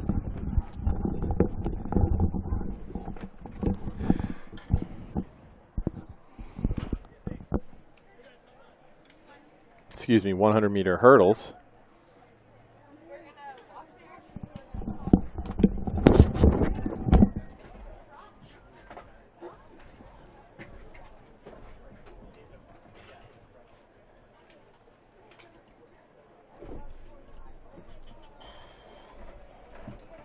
Up next on the track will be the boys' 110-meter hurdle finals. In lane 1, Will Fahey from Portsmouth. In lane 2, Joey Bayless from Merrimack Valley. In lane 3, Billy Powers from Winnicunnet. In lane 4, Brandon Wood from Merrimack Valley. Lane 5, Orion Klahar from Co-Brown. And lane 6, Manolo Feliz from Concord. It's good to see Billy Powers and Brandon Wood head-to-head for the first time here in 2017. Brandon won the 110-meter hurdles last week at the Merrimack Valley Invitational. This is probably one of the best races of the day. Two of the best hurdlers, well, the two best hurdlers in the state, going head-to-head. Yes, yeah, definitely. And like I say, these guys they're all business here. Yep. So hopefully, what is the record? It's McFadden, Demal McFadden from Merrimack Valley. 14:52 or something like that. 14:46, I believe. Yeah, 14:46. Yeah. So Billy Powers 14:54 in his preliminary heats, looking very, very smooth too. That 14:54 of his, probably not his fastest time, even with a little bit of wind today.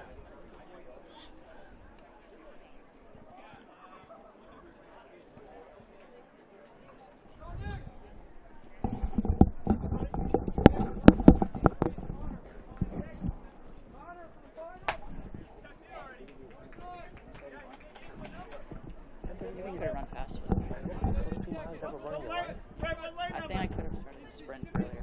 I don't know yet. So Yeah, you know, that'd be still learn. Alright. It's all right. Yeah. Mine. Thanks. Thank you. No way Jimmy coached you.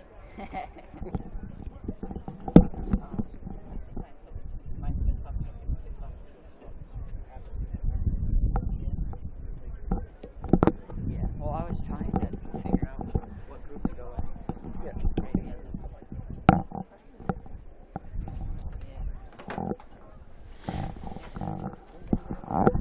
Waiting for the start of this final.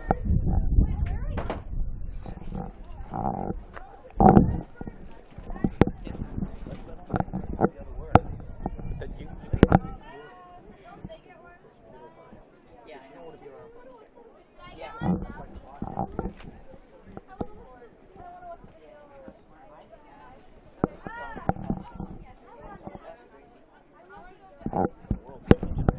Chris keeps saying you run that fast. I said, oh shit.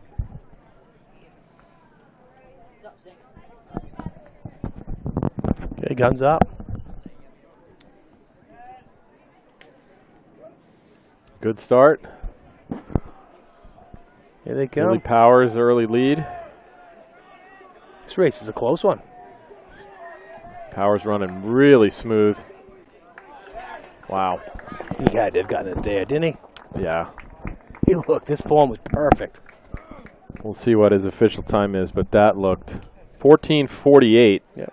So Just missed it. just missed it. 200ths of a second. Yeah, and he's only a junior, so he's got. Yep. He's He's still got time. another chance. He'll be chasing history for a while. Yes. I imagine he will be challenging that state record at some point. Like I say, I'm doing an article, right? Actually, I'm not. It was my idea, but my son's doing an article trying to figure out what the greatest state record of all time is. And I would say, based on, there's a formula you can figure out. Yeah. Demal McFadden's 14 flat.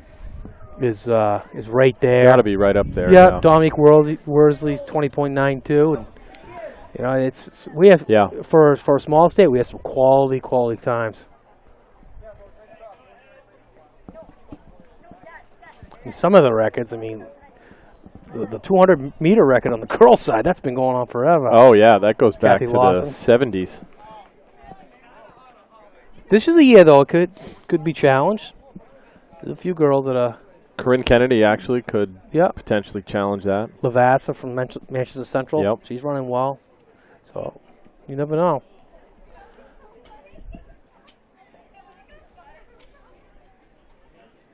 And perhaps some unknown runner that we haven't even heard of yet. That's how it works. There's always somebody out there. That's right. So in this seeded final of the girls 100 from South, we have Sydney Lewis, her teammate Chris Melly-Borg, Jordan Meyer from Plymouth, Dominique Biron from Bow, Ziana Twombly from Oyster River, and Acadia Mom-White from Portsmouth. What was the fastest time? 12.99 going in? I believe it was, yes, Jordan Meyer from Portsmouth. Plymouth. Yeah.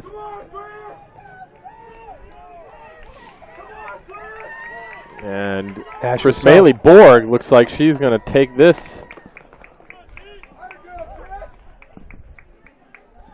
She looks strong. 12.90. Yeah, good time. What's the record there?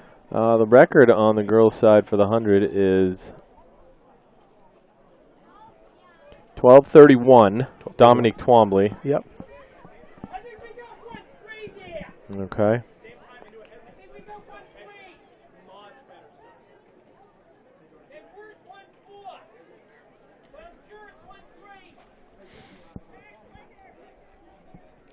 Second place, Jordan Meyer. Third place, Ziana Twombly.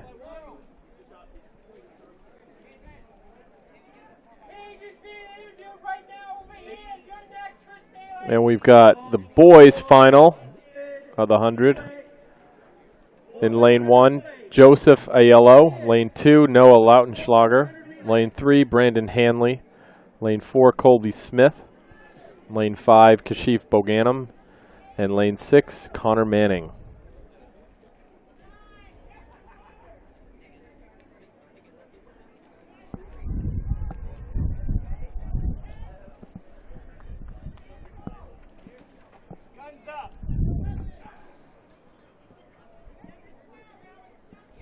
Taking their marks.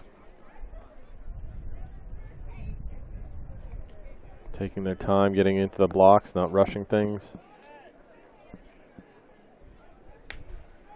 And there we are.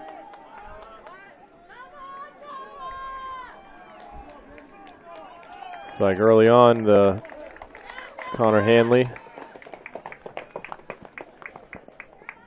Brandon Hanley from Winnicott. 11:51.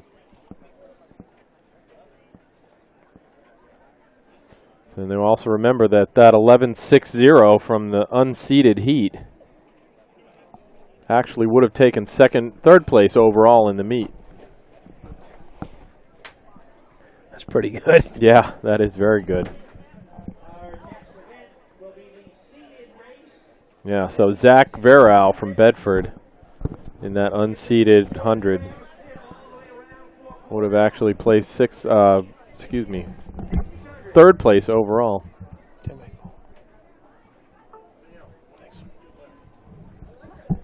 Next on the track, the girls 1600 seeded heat.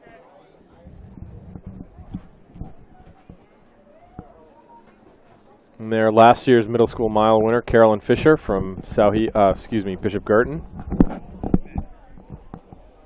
Also, Madeline Hunt from Sauhegan, Allie Pratt from Coe-Brown, Ariel Zlotnick from Sauhegan, Janica Monesto from Concord, Peyton Giles from White Mountain, Bailey Carrillo from Merrimack, Sammy Molinari from Campbell, Delaney Flanagan from Bedford, Kaylin Gregor from Londonderry, Lauren Rouse from Merrimack Valley, Lillian Duty from Oyster River. I would imagine that is the younger sister of Megan Duty. not the most common last name. Kelly Arsenault from Winnicott in the field as well. I once knew a guy named Howdy Doody.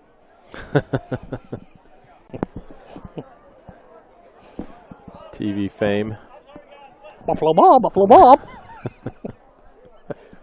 I would say somebody else had a hand in that. Yeah. Someone was pulling the strings. Yes.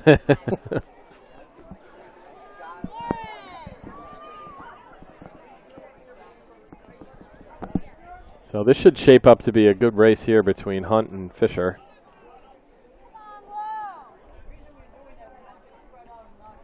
If Madeline can stay within that striking distance of Carolyn Fisher. Yes, during cross country, she's one of the got the best, superior speed, I would say, to although Fisher is no slouch either. Oh, she's just tough. Yeah. Freshman versus sophomore right here. Excuse me, senior.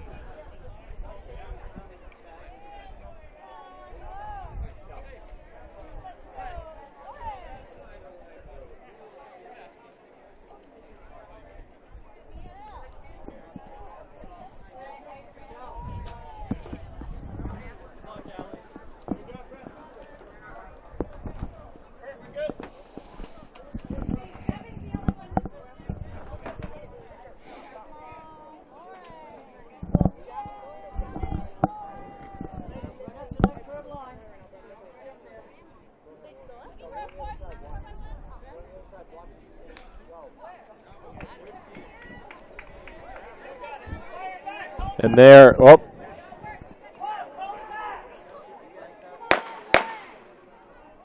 It's like we had a false start, or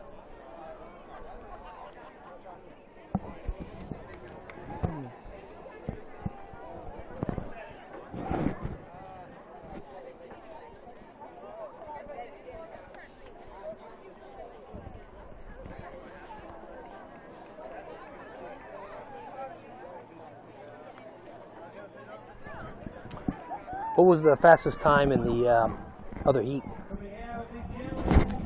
from the unseeded section, I want to say it was a 5:10. Or was that the middle school?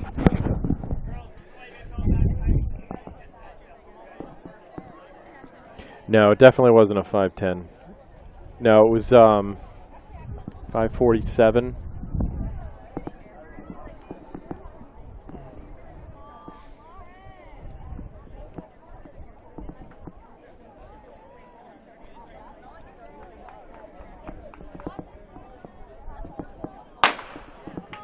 And they are off. See that this is a clean start. We'll wait till that barrel start out in lane 4. It moves into lane 1. Carolyn Fisher out in front. Yep. Madeline Hunt actually dropping back to 3rd.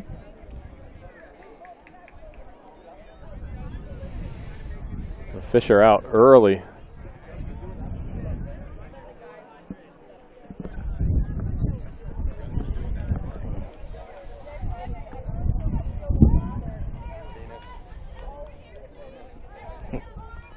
This is NewHampshireTrackAndField.com, powered by Runner's Alley, coming to you today from the Black Bear Invitational at Northwood, New Hampshire. Today's broadcast being brought to you by Trigger Pin. And the first lap of the girls 1600, Carolyn Fisher pulling away from the rest of the pack. She's cranking right now. Yeah, she is. 4:48 pace. Wow. 72. Well under the record of Megan Duty's 4:53 set last year.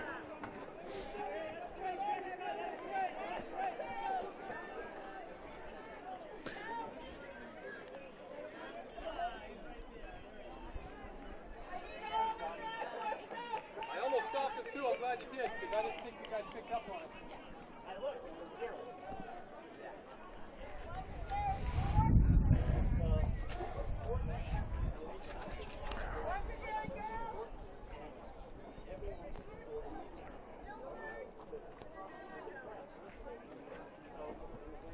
She's already got a 6-second lead. Wow.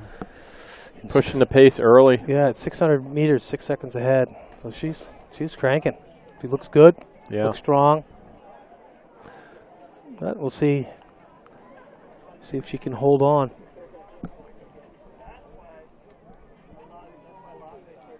So how does Madeline Hunt go about trying to bring her back? She's just got to get a little bit. She's got to gain a little bit each lap. And, you know, sometimes you just got to look at the back, then look back down and just kind of focus in on what you're going to do at a race. But it's probably, if she doesn't close at least half of this distance right now, the race is probably going to be over. And Carolyn Fisher's been competing at high levels for years now. So there's little chance she's going to fall asleep and give something up.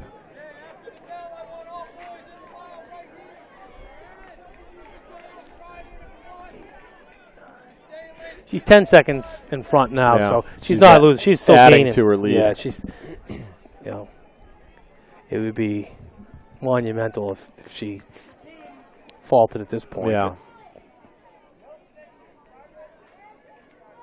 So she looks strong. 60-meter lead on Madeline Hunt right now. Fisher looks just so comfortable. Yeah.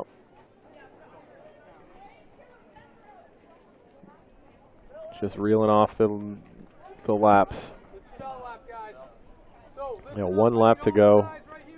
You know, she's going to have a good shot at being under 5 minutes. Yep. Well under 5, so. She need about a 68 for that last lap to beat Megan Duty's record.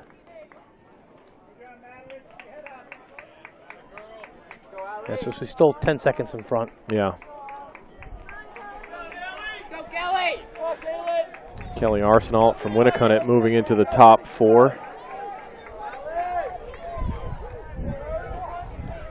Allie Pratt from Co-Brown right now in 3rd.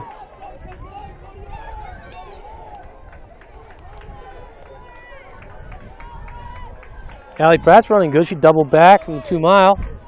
Looks like she's going to be battling for 3rd place. Carolyn Fisher, less than 200 meters to go now. She's opened up her lead even more on this last lap. We'll see if she'll be breaking in 5 minutes. She came in with a 5 minute for a seed time. So it'd be nice if she could break open it up to a 13-second lead now. So she won't break Megan Duty's meet record. And she's going to be just over 5 minutes. 5:05. So she closed. She got it down. Madeline Hunt got chopped 5 seconds off that last lap. If she could have just been, you know, a little closer and stayed in the hunt. Sometimes, you know, so to speak. Yeah, you got to remember that finish line's going right with you. The race is in front of you. Right. So if she could have stayed right there, she gained 5 seconds on that last lap.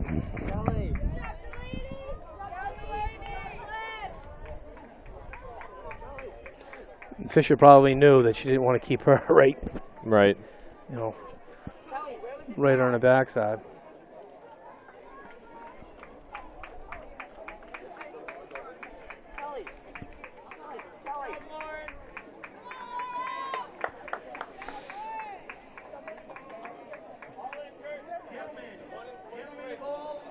So that's the end of the girls 1600 seeded.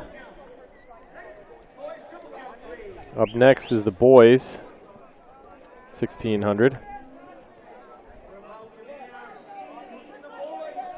Featuring New England 2 mile indoor champion Patrick O'Brien. Yep.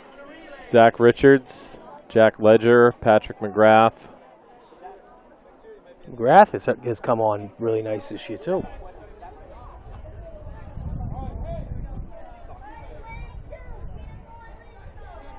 The meet record for this event.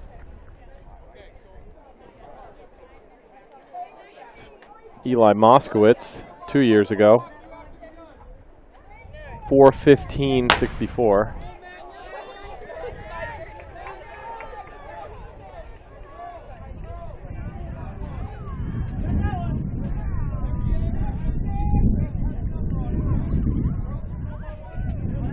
Patrick O'Brien's out in front. Zach Richards second. Out early. They're forcing the pace good. I mean, maybe O'Brien. He knows he's going to win. Yeah. It's just, barring anything catastrophic, he knows he's going to win, so he might as well go for the record. Yeah. He's seated 10 seconds faster than everybody else. So. Well, and he might take a couple with him that can make it a competitive race and let him go fast. Get those guys sometimes. That's right. How hard is it to break a record like a 4:15 by yourself, even being Patrick O'Brien? Well, if you've never been there before, it's a little bit tougher. So, if there's one kid that could probably do it, it's him. He's on a roll right now. Yeah. See what he's on for a pace. So he's 62. So he's well under 4:10. Yeah, he's 4:08 pace right now. That's just the first lap. Now these next two laps, you've got to concentrate. This is where the race happens.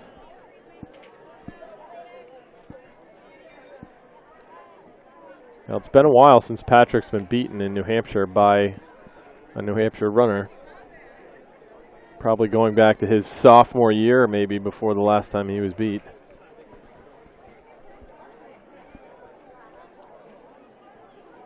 Well, no, you had Daly and Kimball last year. Oh, in cross country. Yeah. But I mean, Daly and they were actually different races last year too. Right. Those guys ran 4:12, 4:13, and they were. But he is hammering it. Yep. Zach Richards. Richards hanging on with him. Yeah, there you go. Nothing wrong with that. I mean, these guys are going through. Let's see what they got here. Coming through 2:08, so 4:16 pace.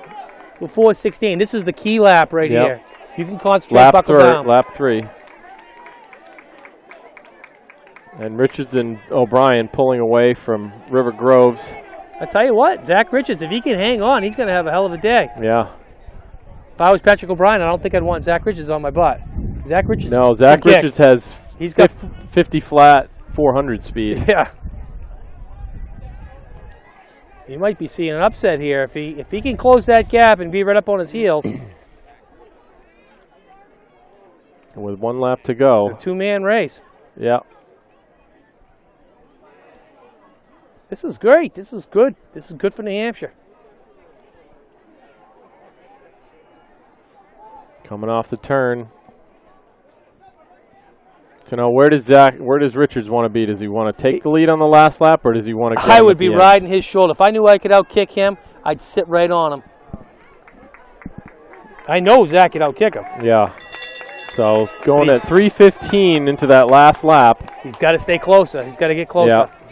But man, he is riding him. The adrenaline's going to kick in here at some point. Stay close. He can latch on. Remember last year with Alex Saveliev? He was out there with the big boys at MOC in the last 100. But you know what? The kid went out and went for it. He's on a 4:10 pace. Patrick O'Brien's starting to pull away now, but you're starting to separate a little bit. You are going to see a PR for Zach Richards if he can stay close. Uh-oh. Got the home crowd.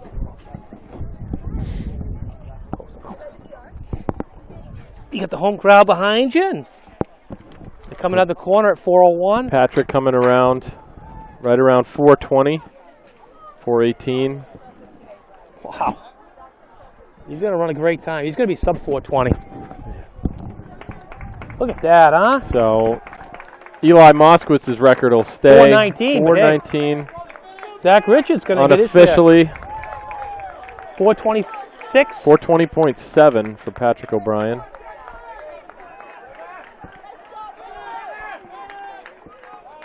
.426 for Zach Richards. Patrick McGrath, 4:34. River Groves, 4:35. Declan Hodder from Londonderry, 4:35. And Dawson Adams from Monadnock, 4:39. That was a good race. That was a very good race. That's going to be Zach's fastest ever, right? 4:26. I'd say right there. Yeah. Anyways, he ran tough. He ran a tough race. Took it right to him.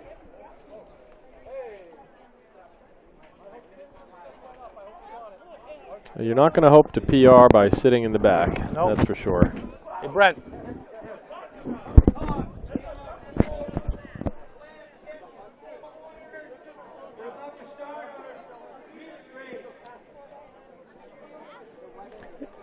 Nothing wrong with that. It was a good race. Oh, okay. Hey.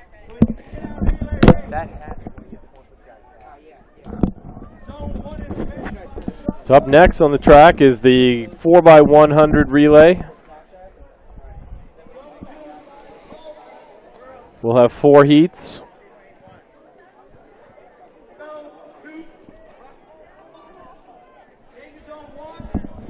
In this first heat, we have Merrimack, Nashua South, Bedford, Londonderry, Milford, and Merrimack Valley.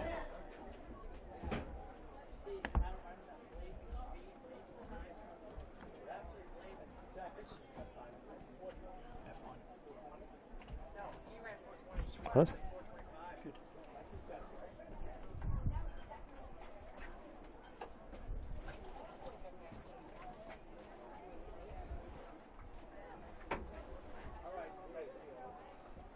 So the 4x1, for those who are not familiar to the event, there's 4 runners, and each runner will run 100 meters of the track. They have to pass a baton off within an exchange zone of about 20 meters. So you're watching for the baton to not slow down as it makes its way around. Be looking for flags throughout each exchange. The judges will say whether the teams were inside the zone or not. And they're going to run in their lanes all the way around. And with the stagger start, you won't see really who's in the lead until they make it their way onto that last straightaway.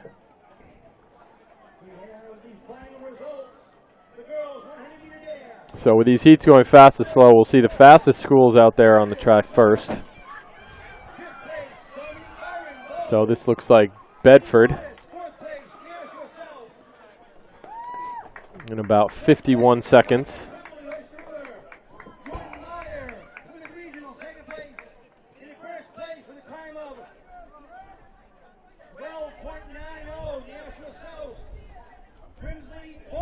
Wait for those.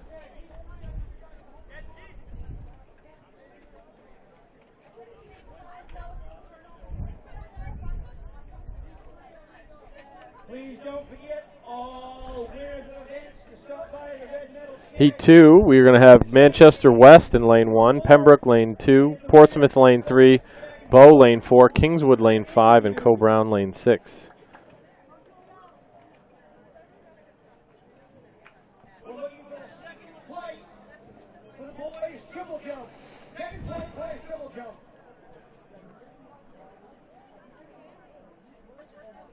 So each of these heats being seated on time. And no more preliminary heats. All of these heats are just based on who has the fastest seed time. So most of these events, you'll see the winner of the event coming from this fast heat, but not always.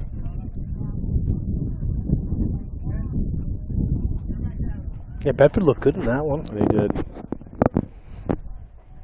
Was Nashua South in that last race? I mean, they had those two girls that placed in the 100. Yes, Nashua South was in that heat. They finished second.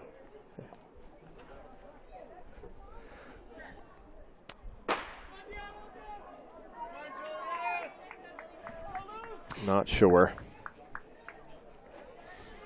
So West, Pembroke, Portsmouth, Bow, Kingswood, Co-Brown. So that first heat featured mostly Division I teams. Second heat, all Division II teams. What lane would you like to be in?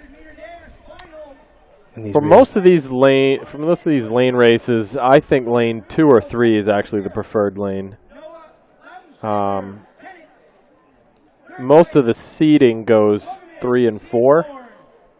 But I always felt like it was advantage to be on the inside to see where everyone else is. Right. Lane 1 is not a preferred lane because the turns are just that much tighter. But I think lanes 2 and 3 are the ideal lanes to be in. Lane 3 really is the best lane. But I would actually say lane 2 is preferred over lane 4. Right. Girls in the 400 meters. Please come and check in. Girls 400 meters. In an indoor track, it's a lot bigger difference when it's so tight. Yeah. Especially if you have bank track. If you're at UNH with that banked 160-meter track, and it's only 4 lanes, you really want to be in lane 4. The next heat, we've got Winnicunnet, Sanborn, Oyster River, Conant, Pelham, and Kennett. The winner of that previous heat was Portsmouth, 53.09.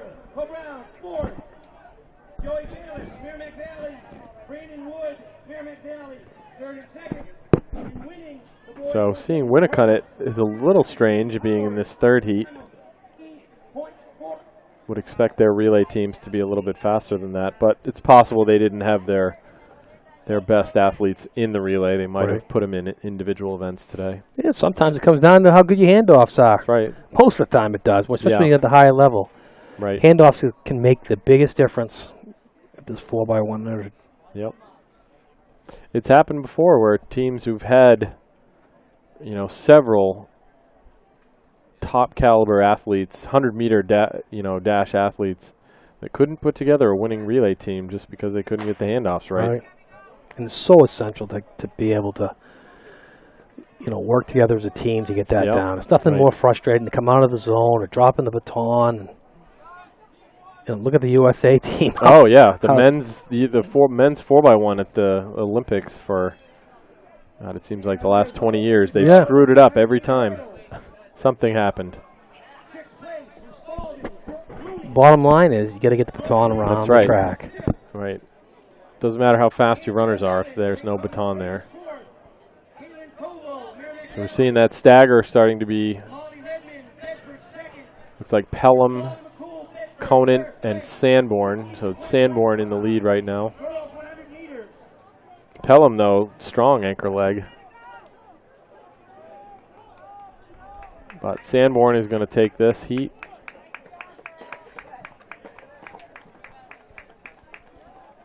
.54.49. Nice quality time. Yep. Sanborn, they're starting to put some athletes out.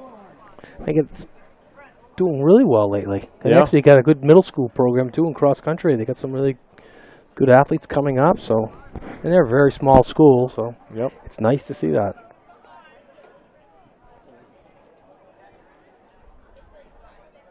Up next, we've got the boys 4x1. In this first and fastest heat, Co-Brown, Bedford, Winnicunnet, Merrimack Valley, Sanborn, and Portsmouth.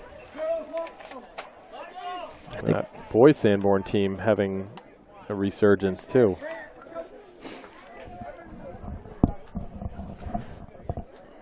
Winnicunnet, they set the record last year, 43.81. So we'll see what they got this year. That's a very good time.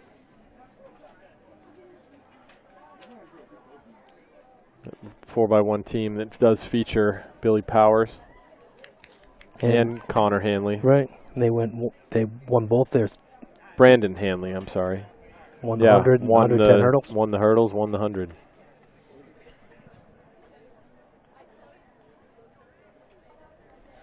Bedford probably going to use that kid from the unseeded 100 who finished third overall.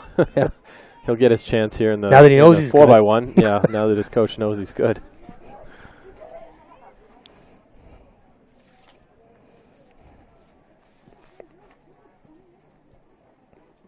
Bedford over the years has had very strong boys 4x1s as well, including a team that finished second or third at the New Englands. Yeah, that 4x400 winter team was loaded this year. Winnicunnet into the early lead right now. They've already made up the stagger on lane 6 outside of them. Excuse me, lane 4.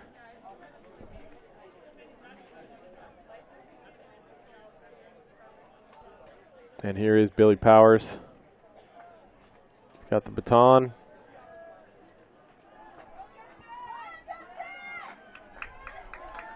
No, I'm sorry, that's not Billy Powers.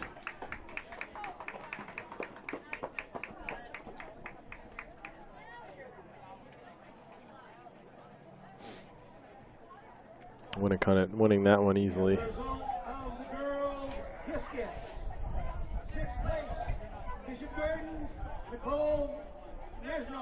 We got a time on that one yet? Don't have an official time yet.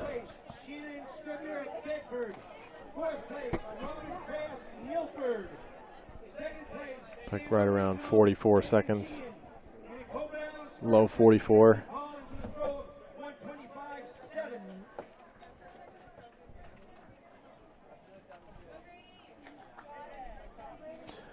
Heat 2 of the boys 4x1. In lane 1, Kennett. In lane 2, Kingswood. Lane 3, Hollis Brookline. Lane 4, Bow. Lane 5, Pembroke. And lane 6, Plymouth Regional. So Winnicott breaks that meet record of their own last year, 43.50. Very impressive. Bedford 44.39. Winnicott's a real deal. They are. You know, they're going to get some big points. They can win that. They can win the 100, the 110. Yep. You know, in the state championship, that's a lot of points. That is. And Powers is a great high jumper, too. And 300. And 300-meter hurdler. You're going to get some serious points then. I remember when I was running, we basically won a state championship with 6 guys. You know, Nashua had this army. We had 6 guys. We had one guy, Reggie Snowden, who wins four events. So that's 40 points. It's much like Concord did last year with Angel Feliz winning 4 events. Yep. And then Dalton Muntz. And Dalton's quality.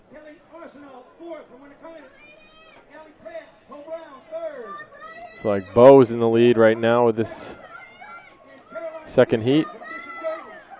Kennett.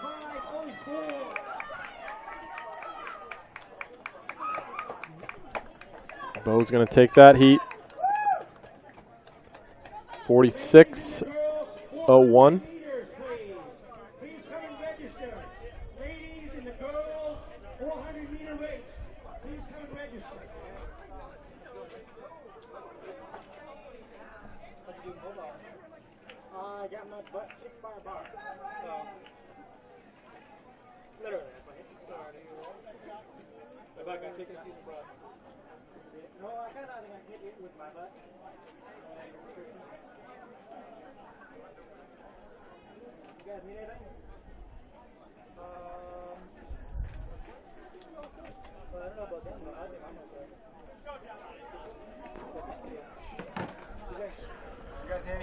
How about water?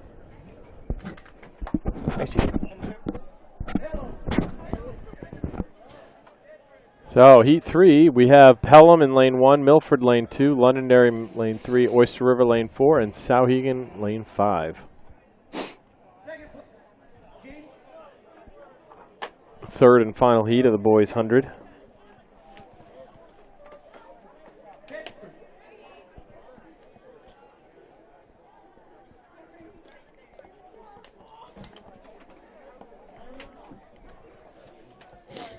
Remind you that this is NewHampshireTrackandField.com, powered by Runners Alley, coming to you from the Black Bear Invitational today in Northwood, New Hampshire. Today's broadcast is being brought to you by Trigger Pin.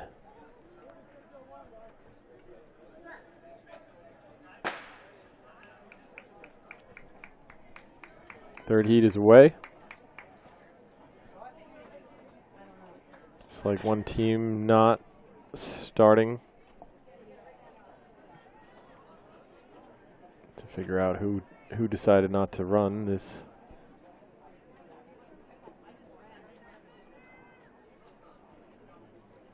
No, I take that back. There are all 5 teams out there.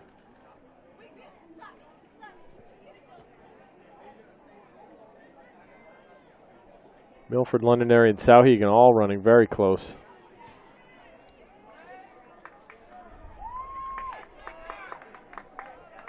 But it's going to be Milford taking this third heat.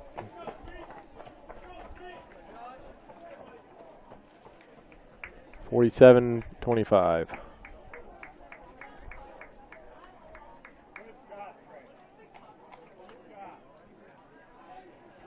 Londonderry third, Pelham fourth, Oyster River fifth.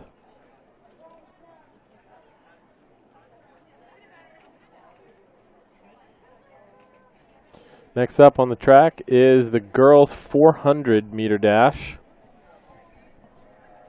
Heat 1, Marina DiPrizio, Jane Layton, Eleanor Zwart, Grace Baker, Amelia Concannon, and Chloe Page.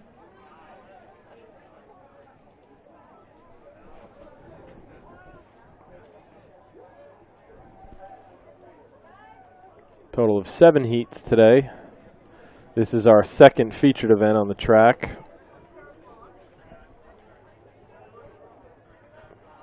All these girls having qualified to run this event. What do you think? We'll see someone go under a minute today? 1:01:48 is the fastest time going in. I think they will. I would expect 1 or 2 of them. A little excitement. Yep. Speed. One of the best 400-meter runners actually on the girls' side is not even doing the 400 today. Thank you. Please make sure the track is quick. 400. One of the Oyster River girls. Girls 400, please.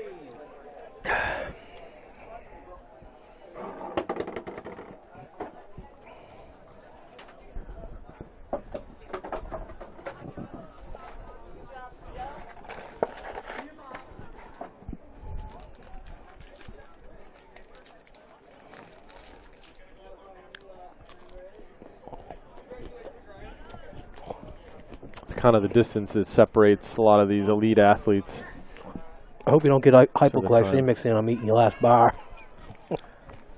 I got some others.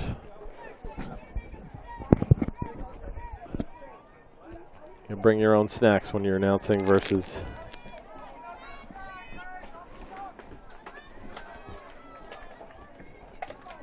Just like athletes at this point, Jimmy. Yeah. You gotta hydrate and eat.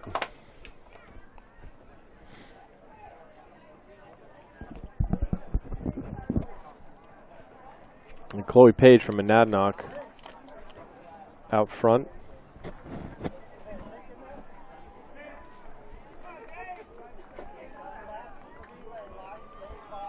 Amelia Concannon.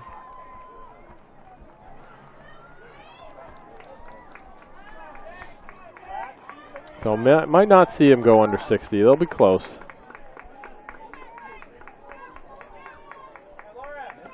(61). So right about their same seed time. Boys 400, please come and report at the check-in tent. Boys 400. 61 flat. Eleanor Zwart 61.3. So that would indicate that Oyster River's got a pretty decent girls 4x4 team with 2 in the final, or 2 in the fast heat of the girls 400.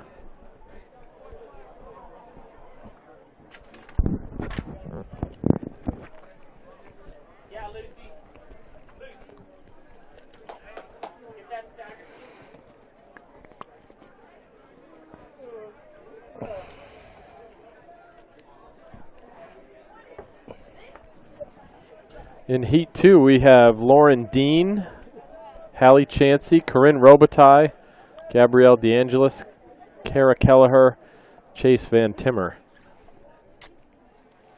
400 race all the way around in lanes. Some of these athletes will use blocks, and then others you will see them not using blocks. The 400 still is considered a sprint event where the blocks should, I think, be used, giving you that start. Anything over 400 in the blocks really don't matter. Right. He gives you that little. Some kids think it's there. Some kids it's a little bit tougher. But when you get older, it definitely is an advantage to have that explosive speed coming out, Right. pushing off against something. In the high school track meets, you tend to see a lot of 800-meter runners do the 400 as well. And in all likelihood, they probably wouldn't spend the time to learn how to do the blocks. But certainly those 100 and 200-meter kids who range up, Exactly. It's only an having advantage. already having that skill, it's to their advantage. 61, though they were very close to that first heat in terms of time.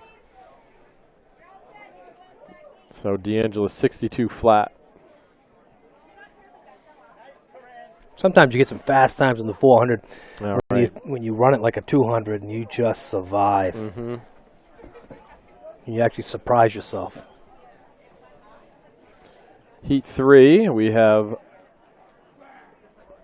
from Kingswood, Sarah Huckman, Alexa Michon, Lydia Hoffman, Gianna Salenza, Hannah Swain, and Lucia Trevino.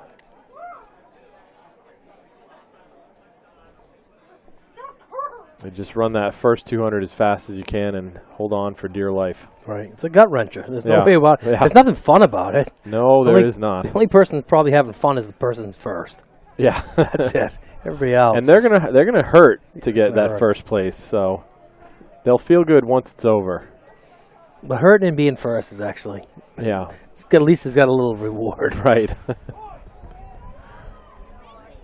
Yeah, there's no reward in dragging across the finish line in No. last place. I don't know if the 400 is the most gut wrenching. I would say 600. It's pretty tough. Yeah, 500 when you get to college. yeah. You know, it's just In that anything in that middle range between a 4 and an 800, Yep, it's a gut wrencher. and throw in the 400 hurdles in that one too. Yeah, there's nothing worse.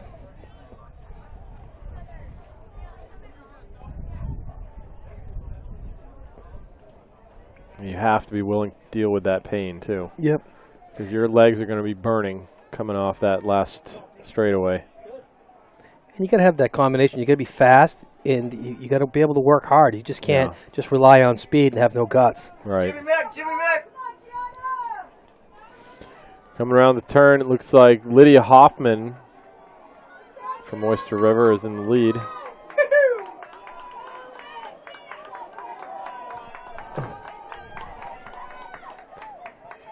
About a 64.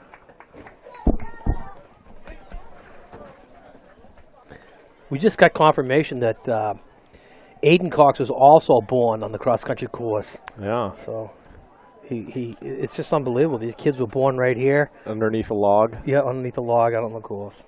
So Pause that one.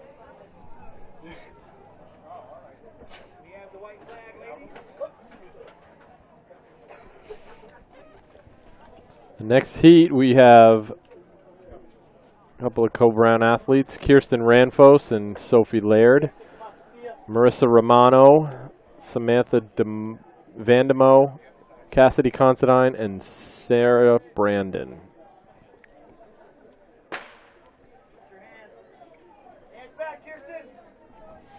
And they're away.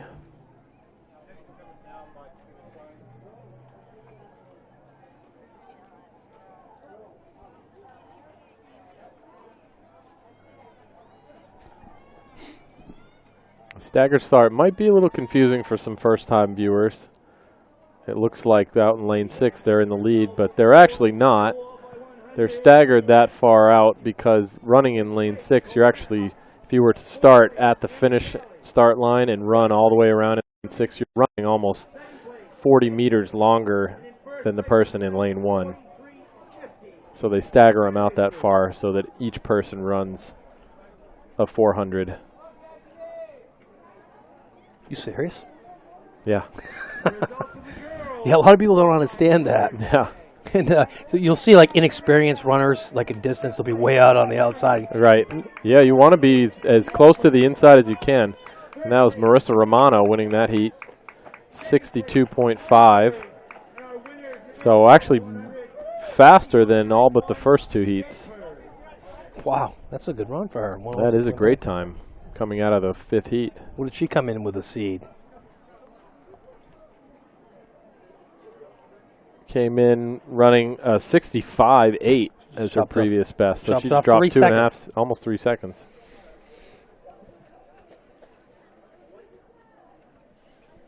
Heat 5, we've got Caitlin Fay, Rachel Hurley, Devin Enright, Bella Ziolek, Gigi Gallagher, and Lily DeRocher.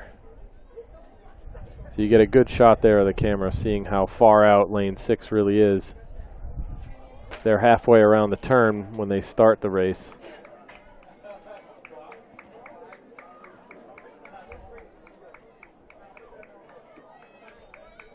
And that stagger really doesn't get made up till the very end on that last straightaway. But as you can see, the Londonderry runner has gone ahead of lane 6, so they would actually be well ahead of lane 6 at this point. That's Bella Ziolek from Londonderry.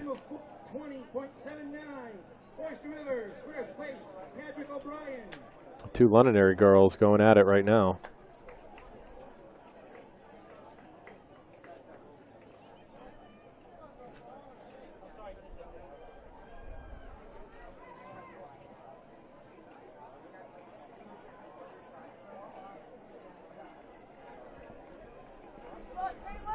It's going to be a good time coming out of Heat 5. On 65. Yeah, nothing wrong with that. Sometimes with these girls, too, if you find out they're pretty decent at 400, you move them up to the 800. Give them a shot at the 800. Yeah, right? and then in winter you give them a shot at the 600. If a kid can carry a 400 speed, good, but it's not one of the top runners, you can move them up to 800. Yep. You never know what you're going to get. Develop that strength. Boys in the 300 hurdle, please come and register. Hurdle. It's fun to watch and see a kid click when it finally kicks in, and you know how to fit into the race that find the race that you fit find into. the race that's your race to run. Heat 6: Grace Finley, Kate Clinch, Avery Gamache, and Megan Glisson. Especially with those younger athletes, boys and girls, they may have this idea that they're this type of runner from what they did in middle school, and then they get to high school and they realize, maybe I'm not that type of runner. You never know, because there was a kid from Maine, Eric Nadeau, and he was a 400 meter hurdler, 300, 400 meter hurdler. He went to college, turned into an 800 meter. Next thing you know, he's one of the fastest guys of all time for Americans, and he was a hurdler. Yeah. And he had to move up to the distance because he was good. Right. He was a big fish in a small pond, and then next thing you know, he moves up, and he moves up to a race that's twice as long, and next thing you know, he's one of the top guys in America. One of the best. And oftentimes the kids, especially after a recent Olympics, they all want to be, the Usain Bolt, so they think, I'm going to be a sprinter. Yeah. And they don't realize that the Usain Bolts of the world are few and far between. Right.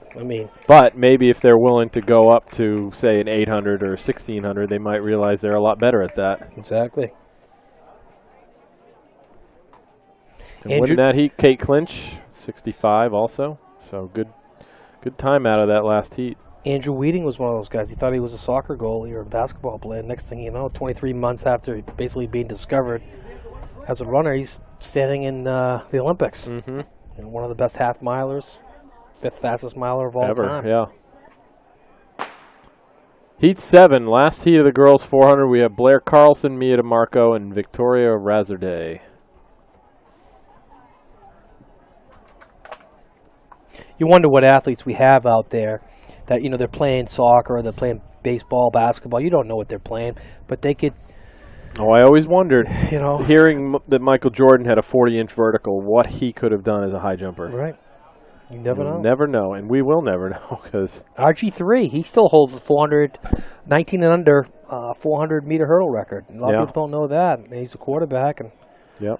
Well, there was another football player from Oregon who went to the Olympics in the 110 hurdles. And now his name is escaping me. Devin something from Oregon.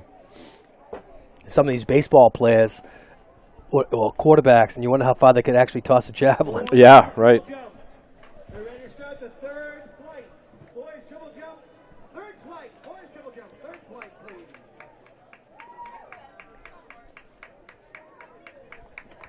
And that is from Howells Brookline, Victoria Razorday. Zink today, he's looking good. Coach Zink, he's a handsome man. Got some fans there, Jimmy. I think that one's for you, Zach. Oh, was it?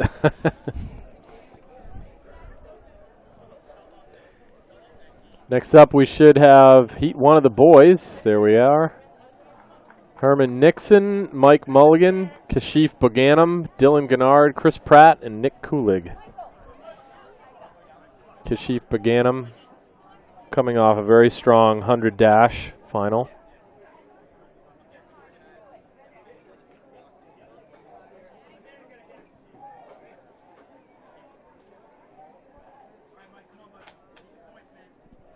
I've lost my live results.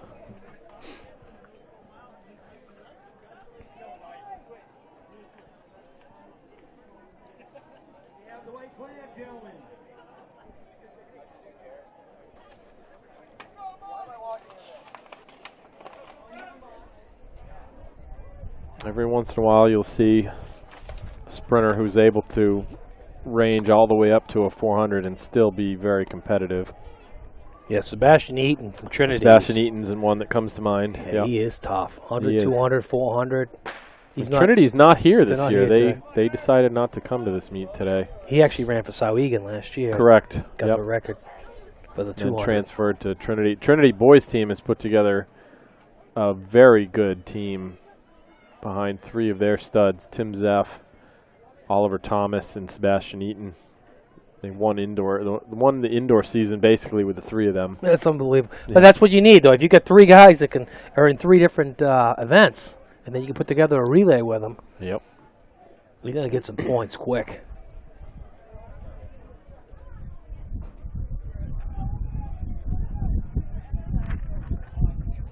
Here's the gut check. See who's got the strength to finish this. Looks like Kashif Buganum cruising 51, mid 51. And what year is he? He is, I think he's a junior. Yeah, he looks strong. 51.62.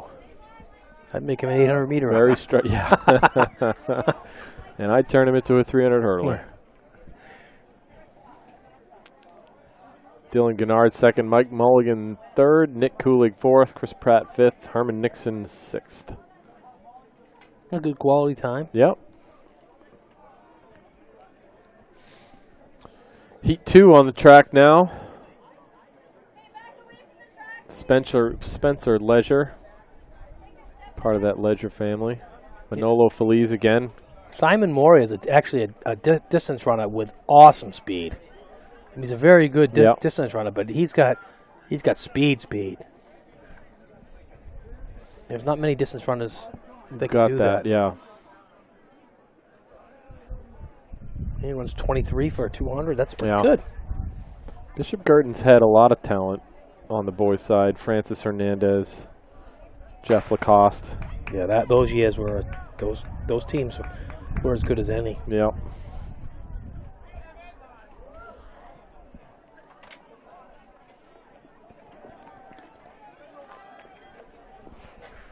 I would say most of the premier milers that we've had in New Hampshire all have pretty decent 400 speed.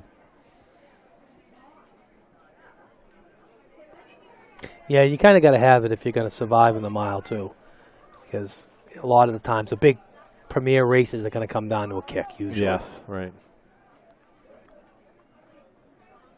Eric Jenkins 353 the other day. Mm-hmm. It's not bad. He ran a 349 road mile. So Yep. Open 400 speed. He had sub 51 400 speed. right. As I said, Maury is second place. It's like Jacob Dorman and Morier. Pretty decent. 53.7. 54.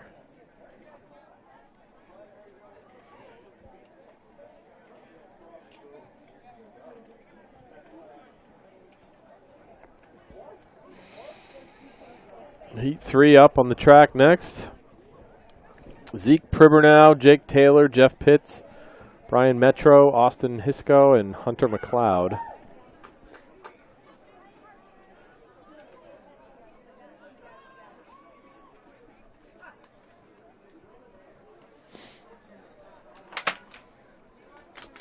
This year, the NHIA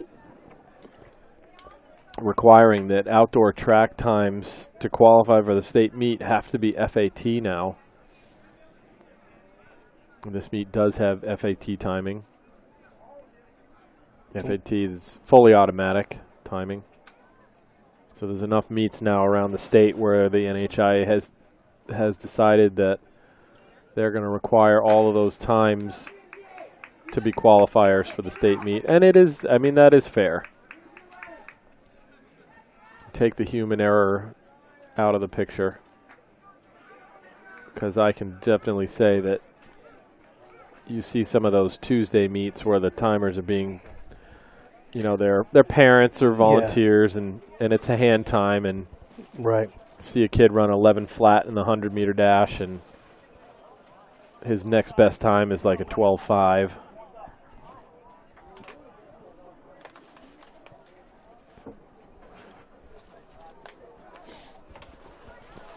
Yeah, you never know that. You know, people that aren't professional timing, you get someone with a hair trigger for a finishing time. The early click. Yeah, and then you also get ones that start too late and all sorts of things. So, yeah, it's better off that everything's above board and times are accurate. Right. And it's equal for everybody at the in that. Right.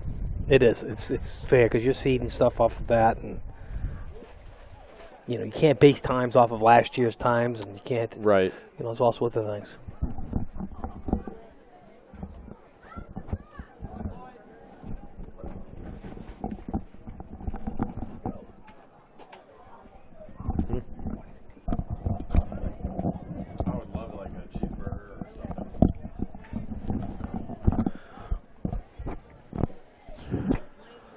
Next heat, we've got in lane 1, Evan Coyne from Conval, Garner Euland, Thomas Lipkin, Matthias Burrell, Sam Casella, and Kyle Errico. The clouds coming overhead. It's getting a little dark now. And getting a little cooler again. Yeah. Kind of nice. All in all, though, perfect day for running. Yep. Flag's not as blowing as hard either. Yeah, not a whole lot of wind.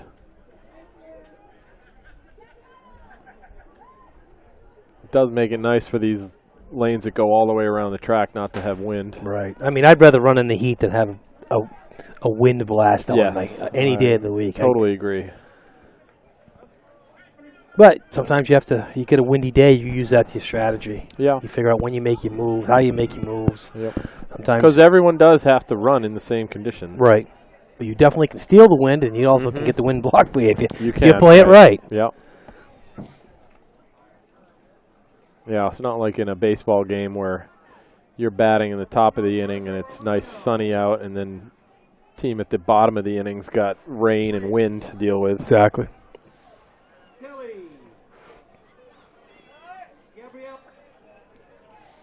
Oh, close, tight race here with Sam Casella, Matthias Burrell, and Thomas Lipkin. And moving in on the inside, Conval actually might steal this heat.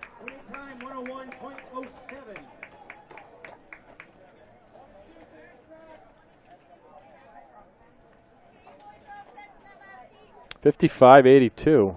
Those good times put up from a slower heat.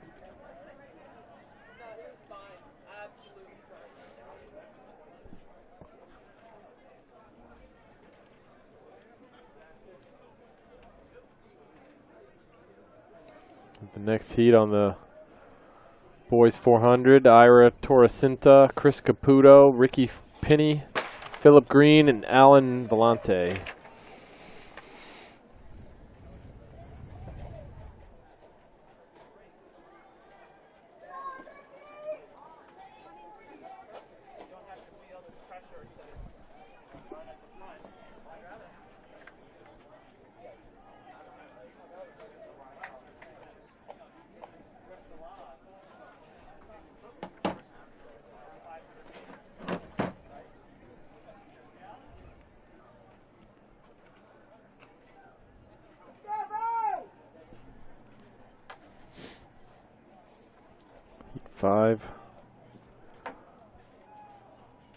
Not sure how many heats there are total.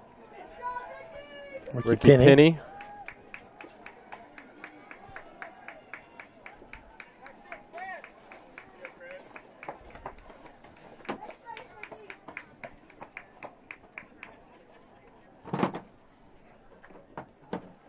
You know, the pole area, 55-41, so still good times Yeah, coming still out of these holding on. slower heats. missing one, you can please bring it to the timer's booth at the finish line.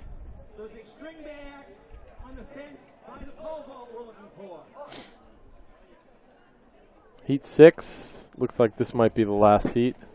Noah Geary, Tevin Pio, and Cameron Taranto. Why do I stink?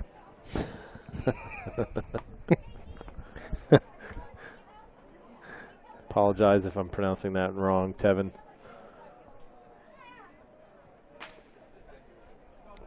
When you watch this in a week, you'll let me know. Yeah, we don't want to offend anybody out there.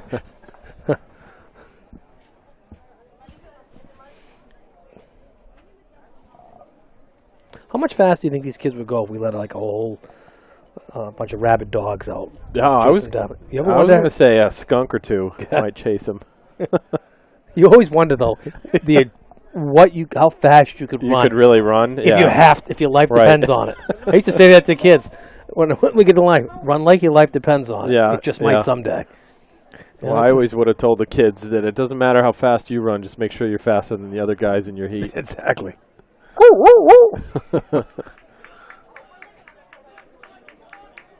Oh, battle here at the finish. Yeah, nice one.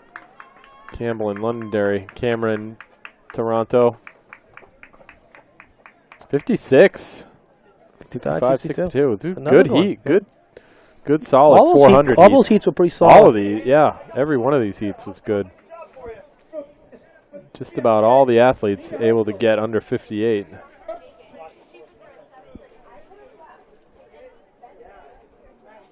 So next event, we're going to move our starting line a little bit down the track for the girls' 300-meter hurdles. In this fast heat, Elise Lambert, Lauren Noble, Brianna Coco, Shaoli Wright, Dominique Biron, and Sarah Morin.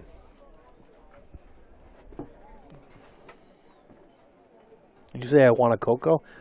Well, I've never been a coffee drinker, but I'll have a cocoa.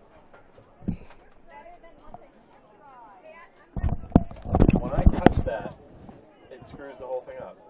And you do it, and it does it just fine. And I think you flashed your hotspot dead.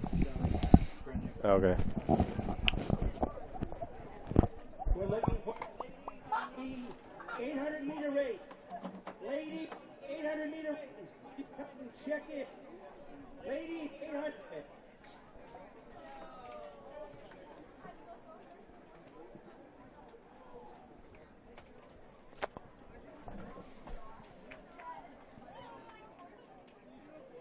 Please don't forget to visit the snack shack, the t-shirt barn, as well as the TPK tent.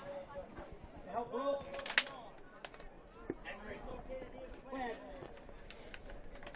Special touch to all this equipment, I think. Yep. It doesnn't like me.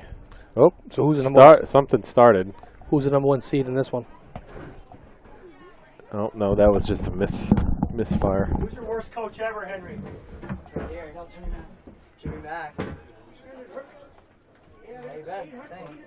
What's up with Forrest? Is he injured?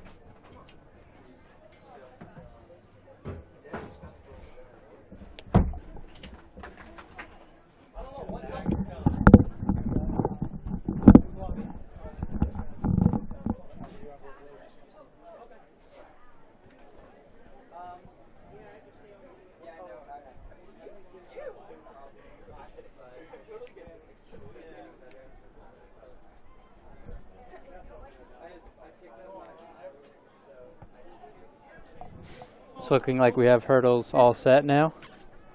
Yeah, I saw the clock up a little bit running.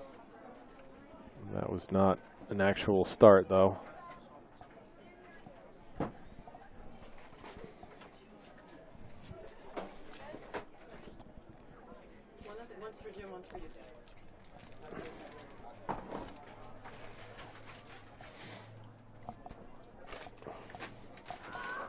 Top seed coming into this event, Brianna Coco from Bedford. Corinne Kennedy opting not to run this event today. State record holder, though, you'd think she would be the favorite. Still not sure why she didn't run her 100-meter hurdle race.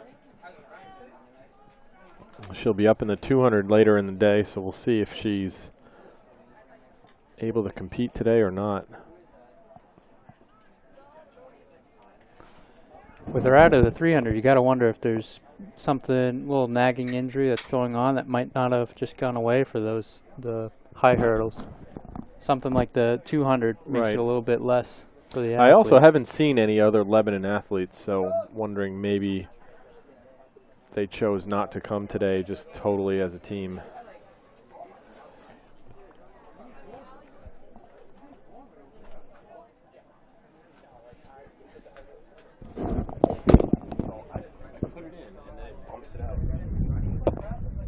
Like I switch to it, like it's here, and then this will switch randomly.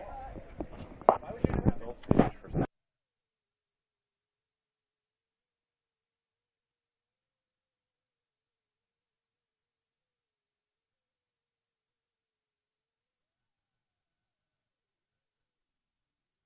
So we had a whistle. Looks like guns up. About to get going as the runners take their blocks.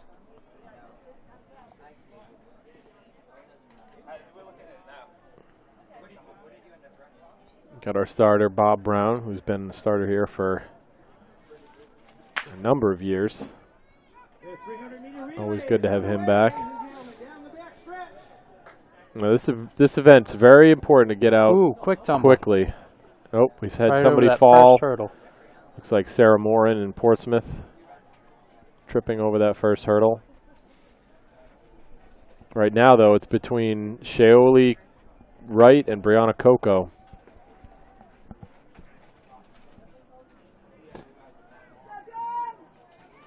Dominique Biron, excuse me.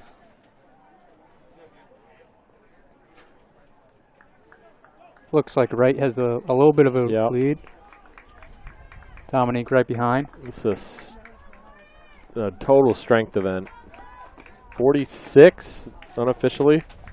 So great time for Shaoli. That's 3 seconds faster than her seed time coming in. She was a 49. 46.86. That's a very respectable time. Mid 49 coming in seed. So that's a big improvement for her. Great race for those top two. Both under 48. Heat 2 lining up now. From White Mountain, Sierra Lampier, Brooke Clooney from Spalding, Eileen McKenna from Kingswood, Kate Murphy from Portsmouth, Hannah Chatigny from Kingswood, and Evelyn Fisher from Oyster River.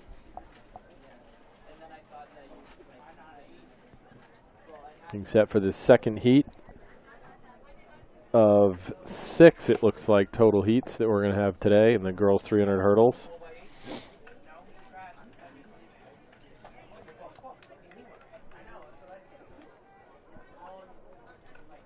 .300 hurdles is one of those great events where you get to have a few different ranges of people going. Have some sprinters coming up to it and some mid-distance coming down to it. For the girls, being as low as the hurdles are, you almost don't even need to be a hurdler.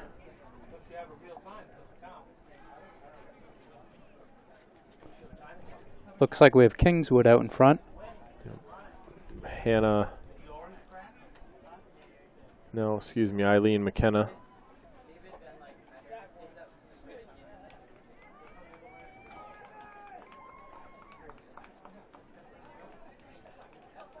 Looks like that's Brooke in second. Clooney, Spalding in second. It's closing in just a little bit. Ooh, Momentum. gives Might it quite the carried finish. her over. It really shows you the importance of getting Looks your like it. strides. Yep. Yeah, Brooke looks like Clooney. it did. Right at the line. Came down to that last hurdle.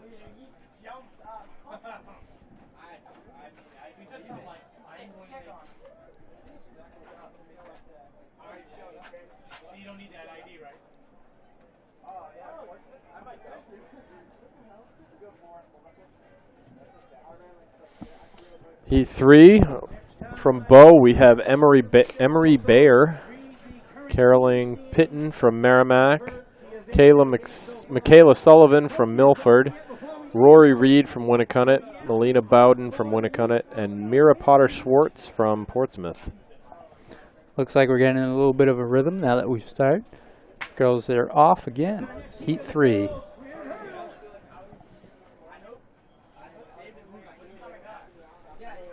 Again, that staggered start so that the girls out in lanes 5 and 6 run the same distance as those in lanes 1 and 2. It's not that they're given a head start. You can see when they come off the turn onto the straightaway who really is in the lead. Great indicator in that first part, too, is always whoever's first over that hurdle. Mm-hmm. Right now, it looks like we're out in lane 5. Michaela Bowden.